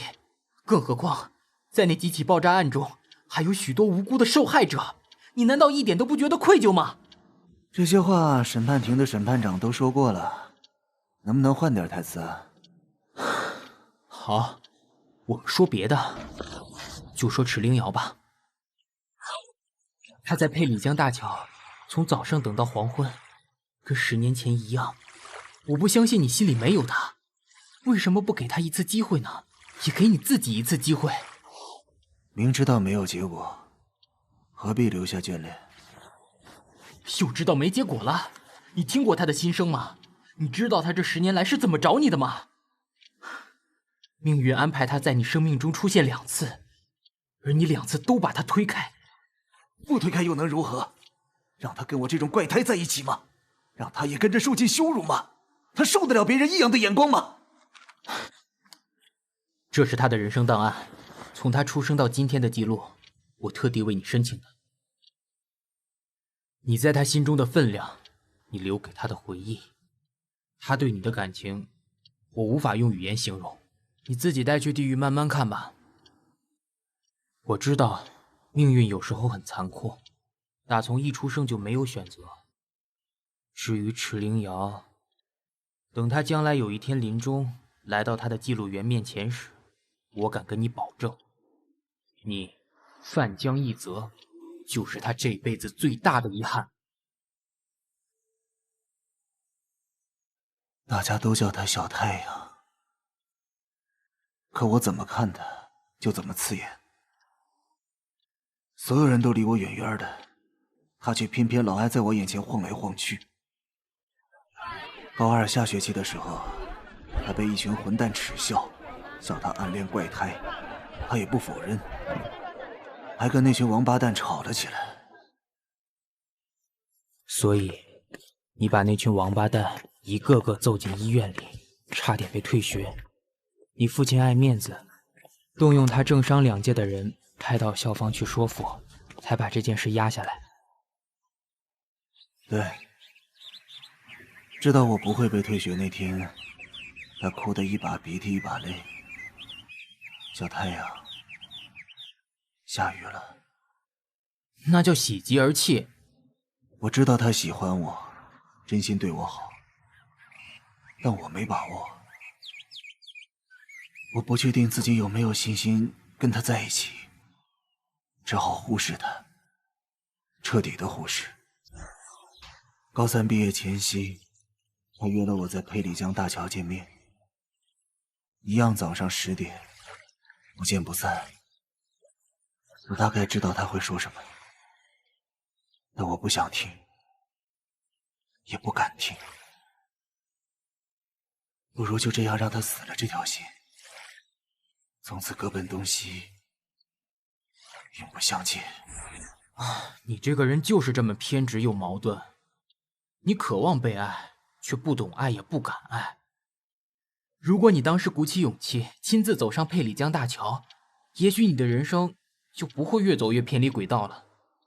从来没有人教过我什么是爱，怎么爱。我的世界里只有鄙视，只有恨。你这么说，你祖父情何以堪？他给你的爱难道不算爱吗？池灵瑶情何以堪？他把你放在心上整整10年，10年呐！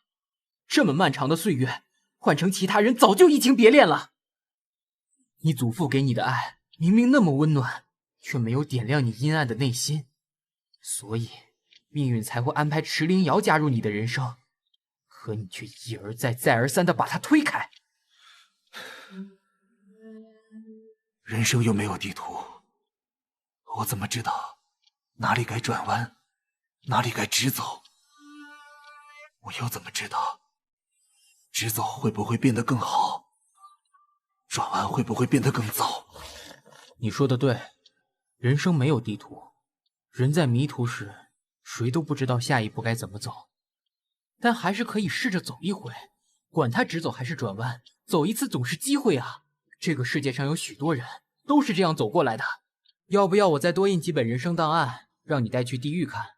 人生际遇比你惨痛的人多的是，你真该看看他们是怎么走的。人生是在比惨的吗？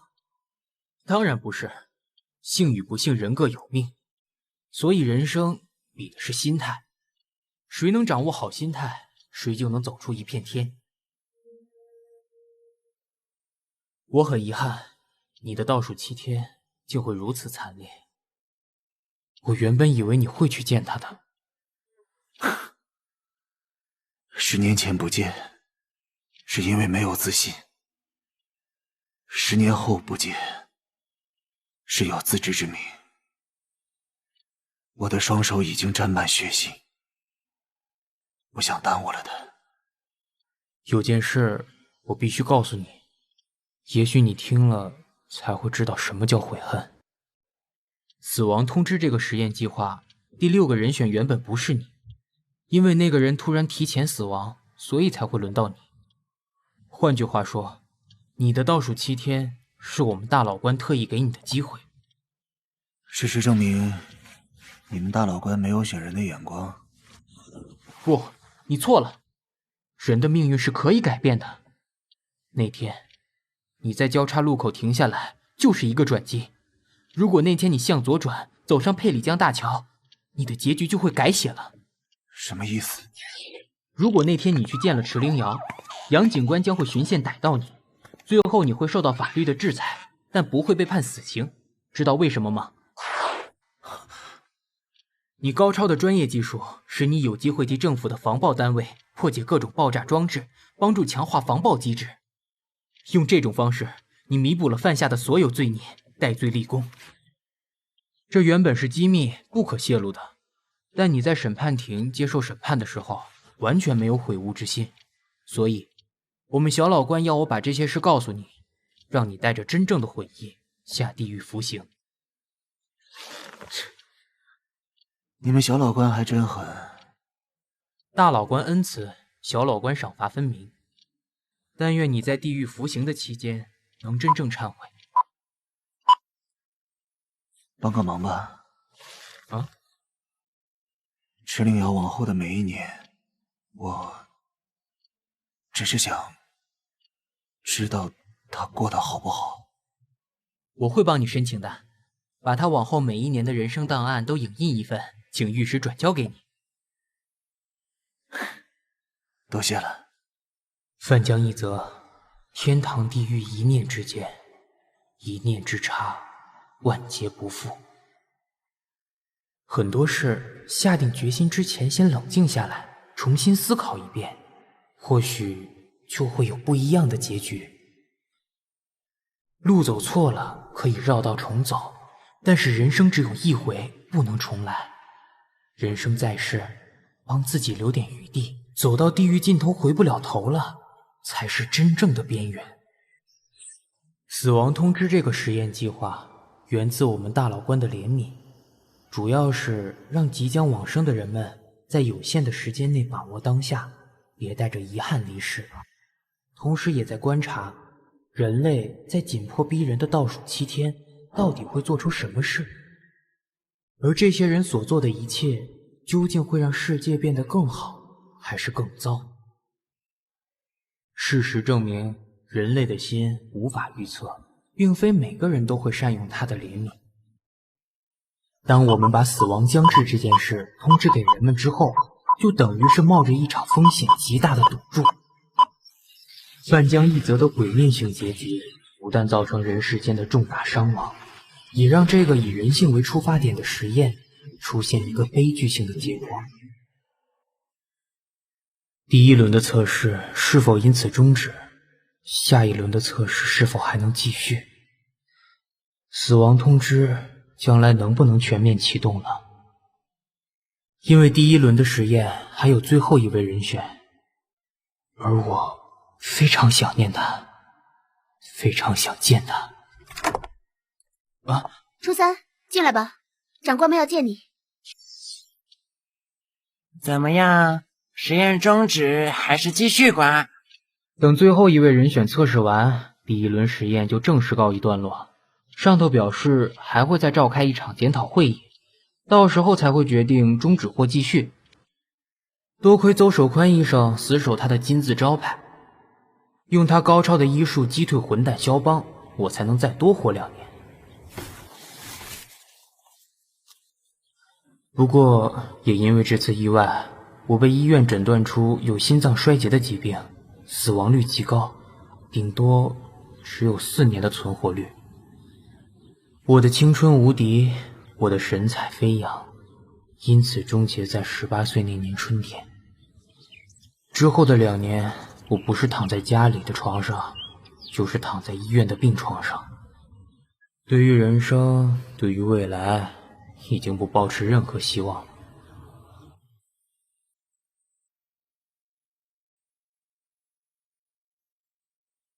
哎，小子，我听说你要出院了，喏，这个给你。球王比利的亲笔签名哦，哎，价值连城，只送不卖，是你我才送的哦。嘿嘿。我听你在吹牛，这根本是你自己乱签的嘛。既然被你识破了，那还我，我自己留着。哎，哪有这样的？送我就是我的啦。哎，初三啊，干嘛？别管什么2年、4年，多活1天是1天。多活1年是1年。死亡呢，并不可怕，可怕的往往是等待的过程。别输给自己的绝望和软弱，与其等待死亡，不如活在当下。谢了，我现在只想回家，然后慢慢等死。但我还欠他好几句感谢，感谢他救过我的命，感谢他时常来病床前探望我，螳螂，感谢他不当我是病患，而是朋友。哈哈哈！我要赢你了，要赢你了！早知道那一天是我生前最后一次见到他，我一定会走了，好好的感谢，好好的道别。无奈千金难买早知道，1987年4月，我的家乡发生了大地震。就在我出院半个月后，这座美丽的城市一夕崩塌。我与他从此天人永隔。我有一个整洁美满的家庭，我的父母都是上班族，一个在银行工作，一个在农会工作。我哥哥初1，姐姐初2，原本都是大学生，却为了帮家里筹钱治疗我的病，相继休学了。初1从早到晚都在骑车送货，初2白天在餐馆端盘子，晚上在家帮人修改衣服。我家有一台缝纫机，缝纫机上头布满了岁月的痕迹，是我祖母留下来的。我小时候很喜欢踩着踏板，听缝纫机发出哒哒哒的声响，但现在我只要听见哒哒哒的真车声，内心就会感到相当愧疚。初2踩着踏板，一下修改裤子的长度，一下修改裙子的腰围，双手始终没停过。我的母亲则是坐在一旁缝雨伞，脚边堆满了好几箱的折叠伞。而我的父亲当然也没闲着，每天银行下班之后就得去私人补习班当数学老师。整个家除了我，每个人都很忙碌，全都为了我拼了命的工作。但我实在很想告诉他们，别这么辛苦了。反正我横竖一死，再活也没多久了。我想放弃治疗了。初3，你怎么还没睡啊？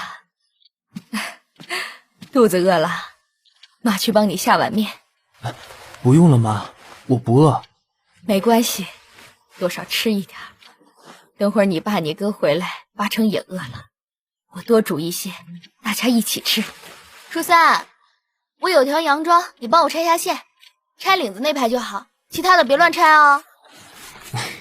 初2师傅，你不怕我拆毁这件洋装吗？那就拜托你手下留情，这件洋装贵死了，我可赔不起啊。知道啦，我会很小心的。这件洋装听说是舶来品，一看就知道很昂贵，我完全不敢大意。但我同时也替初2感到不舍，他才22岁，正值芳华璀璨的年纪。这件洋装如果穿在他身上，一定更美。但是他已经2年没有买过新衣服了。初3，你怎么下床了？我躺得好腻啊，想下床走走。爸，我去帮你放洗澡水。没关系，你先帮初2，爸自己来。妈，我带了些烤地瓜回来。我今天送货，刚好看到路边有个摊贩在卖烤地瓜。你们2个嘴馋的家伙，赶快吃吧。那天晚上，我妈煮了一大锅面，我们一家5口坐在客厅，边吃宵夜边聊天。每当一家团聚的时候，我都特别开心，也尽量不把我消沉的心情表现出来。尽管每个人的心里都笼罩着我即将死去的阴霾，但我的家人却始终团结一心，父母兄姐也都比我乐观豁达。讽刺的是，我20岁那年并不是死于心脏病，而是天灾。那天清晨，突然一阵剧烈的天摇地动，屋子左右摇晃，地面上下震动，短短几秒钟的时间，就如天崩地裂，猝不及防。紧接着我便失去意识，失去知觉。啊！爸妈，初一初二，你们在哪？啊！为什么会这样？因为你已经死了。你看那边。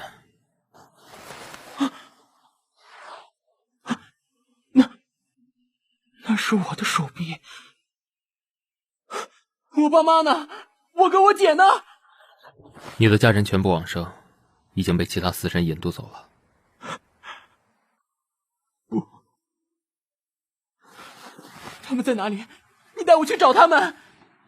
就这样，一场毫无预警的大灾难，把我一家五口的命全部夺走。所谓的天灾，就跟大屠杀没两样，大开杀戒，毫不留情。那一年，那一天，我的人生正式画下句点。人死了以后，不是上天堂就是下地狱，我生前一直是这么以为的。哪知道原来人死了以后全得上天界，先接受审判，再被带到一个小房间与记录员面谈，等面谈结束之后才会发配到轮回局、人事局、地狱。为什么不能见面？我最大的遗憾就是不能见我家人最后一面。初三啊，每天都有数不尽的亡魂被送往天界，死亡局要一个个审判，又要一个个安排你们接受面谈，根本没有时间让你们见面。再说，人死了以后，亲缘阶段各有所归，再见面也只是枉然。大叔，请你告诉我，我父母、我哥、我姐，他们会被发配到哪里啊？等过一阵子，你们兄弟就会被送往死神部接受训练。死神跟那个魂球一样吗？初三啊，肖邦只是奉命行事，你千万别怪他。可是我不想当死神。哼，这不是你能决定的。人事局会选中你，就代表你有当死神的潜质。最后，我被分配到死神部第1大队，而负责培训我的前辈就是肖邦。不过值得庆幸的是，我和初一终于又团圆了。他被分配到死神部第2分队，由第2分队的分队长亲自培训。于是，我的死神之路也就这样展开了。在肖邦那个魂球的铁血教鞭之下，我只花不到3年的时间就正式升格为死神。我的培训期只比初一长了1年，初一太强了，受训2年就升格为死神。在我担任死神第5年的时候，他已跃升为第2分队的分队长，而肖邦那个魂球则晋升为第1大队的大队长。比较让我莫名其妙的是，初一和肖邦竟然成了死神部的哥俩好一对吧，而我这个亲弟弟反而变成外人似的。哼！当然，我也有我的哥俩好，我的好兄弟呱呱。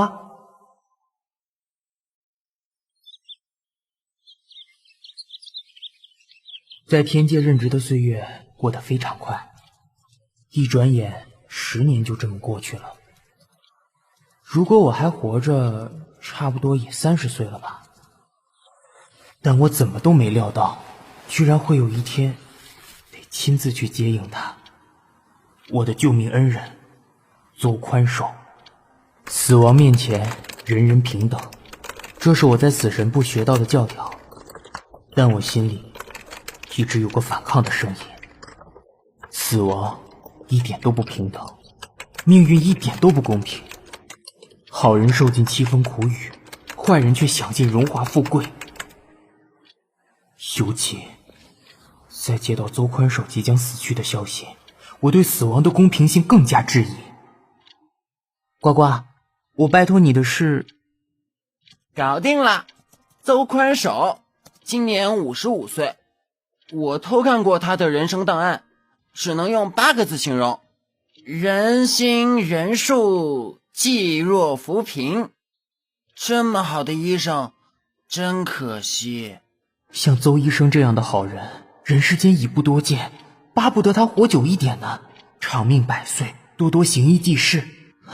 不知道命运是怎么安排的，竟然只让他活到明天。初三，答应我哦，你这次千万别胡来呱，生死有命，你不能干涉命运的安排的呱。呱呱，你别管我了，我心里有数。别呀呱，算我求求你，这一次你一定要安分点儿，别再插手人类的生死了呱。从你当死神到现在，你算算已经被处分几次了，被天火烧过几次了。况且你身上还扛了2只大过，再被记上一次你就完了呱。别担心了，大不了革职关禁闭。当时的我非常的愤世嫉俗，越来越排斥死神的工作。死神的制服对我来说就是一种束缚。人们面对死亡的恐惧，面临死亡的绝望，往往会透过眼神传达给我，而我畏惧那种眼神。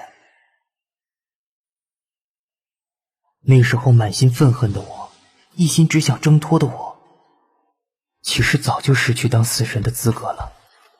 但我那时已经收到邹宽守的死亡引渡令，无论我内心多么悲愤抗拒，终究还是得执行这趟勤务。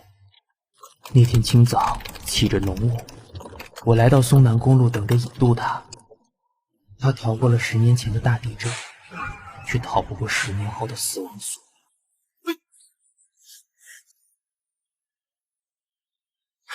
怎么回事？转向和刹车失灵了。哪怕会受到严厉的处分，就算会被天火烧到魂飞魄散，我都要救他一命。给我停下来！初三，救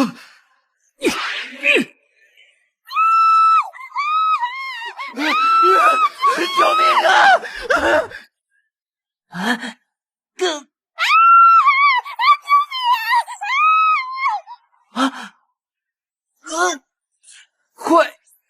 快要坚持不住了！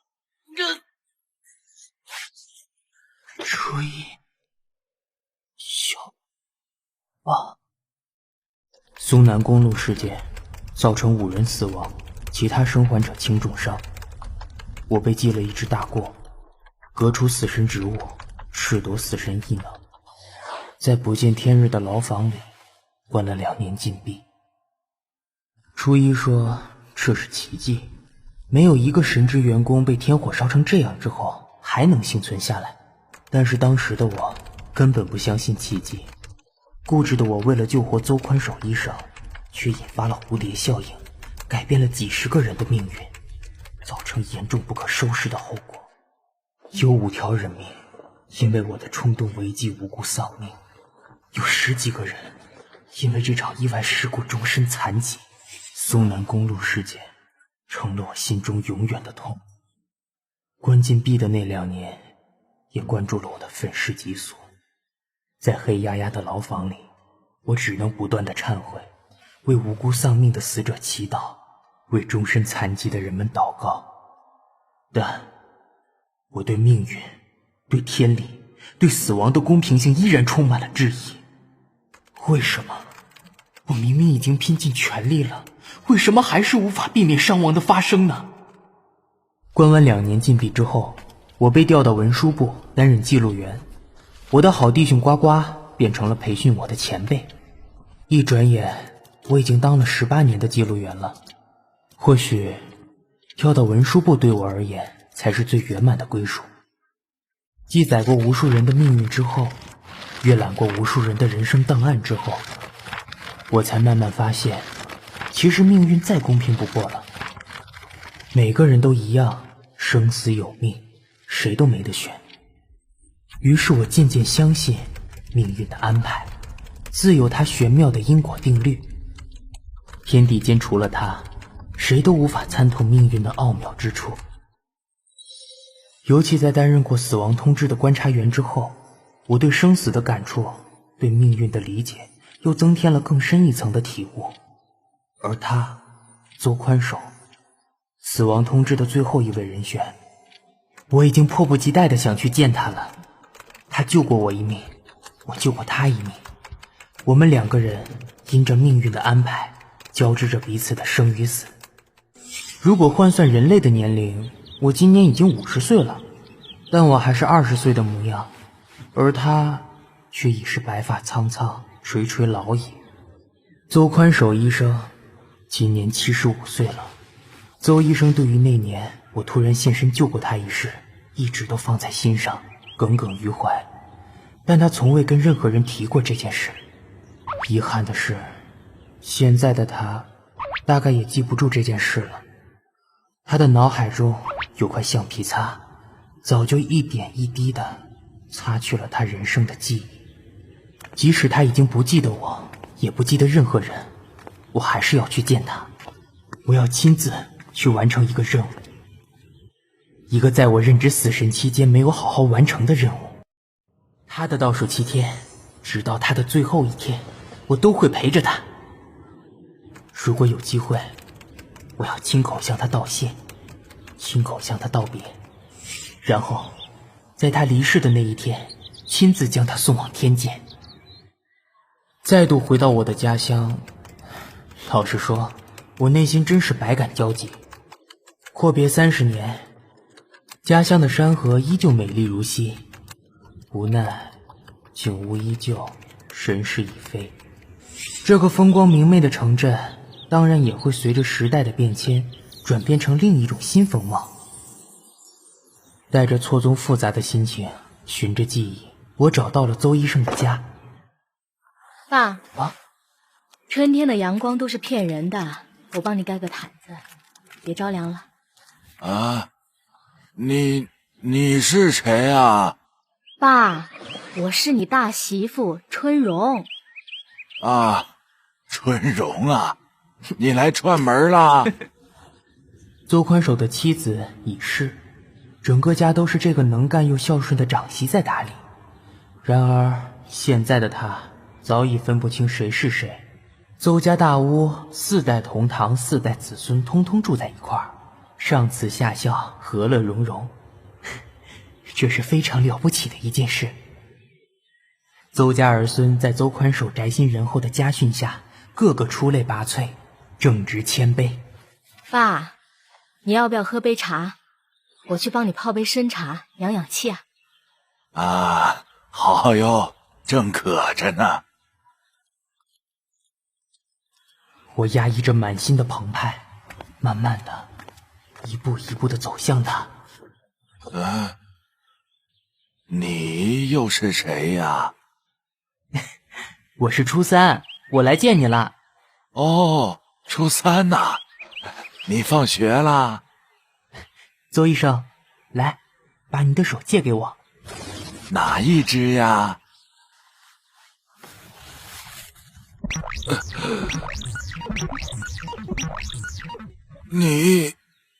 你是谁呀？你怎么穿得这么单薄？小心着凉哦。他已经年迈体衰，我却年轻如昔。他依旧鲜活地存在我记忆里，我却已经从他记忆中消散而去。时间、岁月、光阴，就像一条漫漫长河，我仍在河中漂流，流向无止境的永恒，而他只剩下最后7天。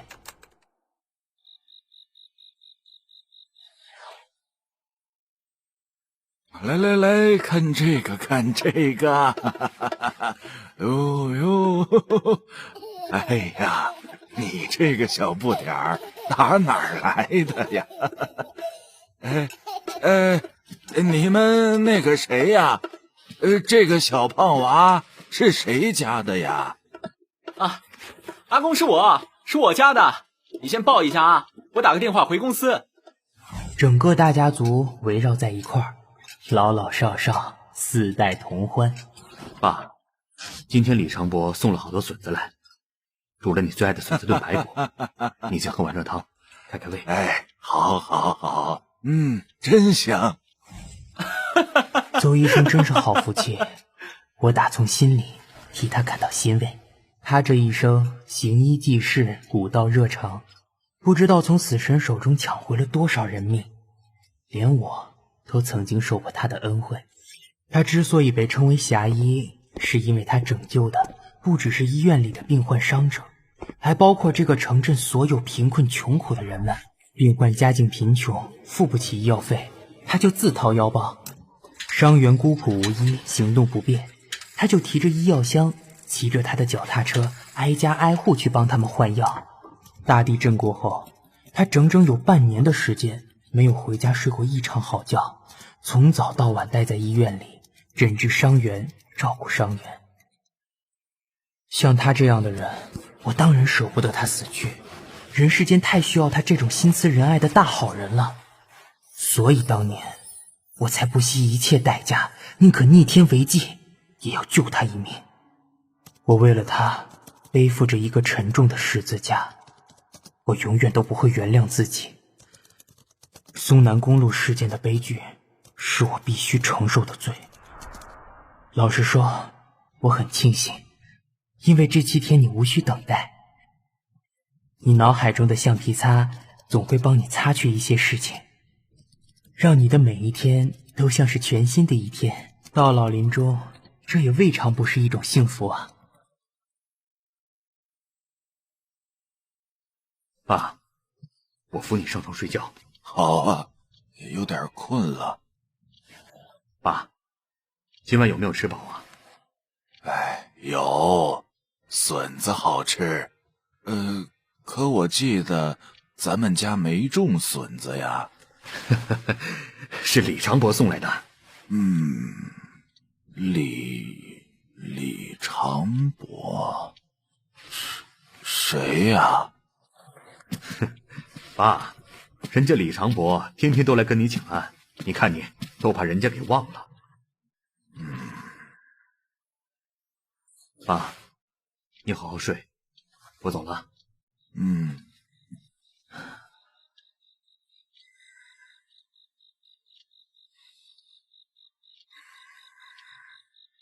邹医生，明天见。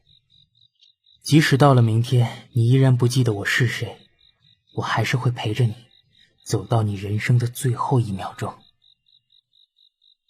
晚安，祝你有个好梦。桂枝啊，桂枝！爸，怎么啦？想去院子坐坐吗？桂枝呢？桂枝上哪儿去了？爸，妈已经走了。你又想她了是吗？等我一下啊。桂枝在哪儿啊？爸，妈在这儿呢。你看，跟你在一块儿。妈旁边那个是我。你是？爸，我是金兰。啊？哦，金兰呀，你怎么胖了这么多呀？哎呦，爸，你真是……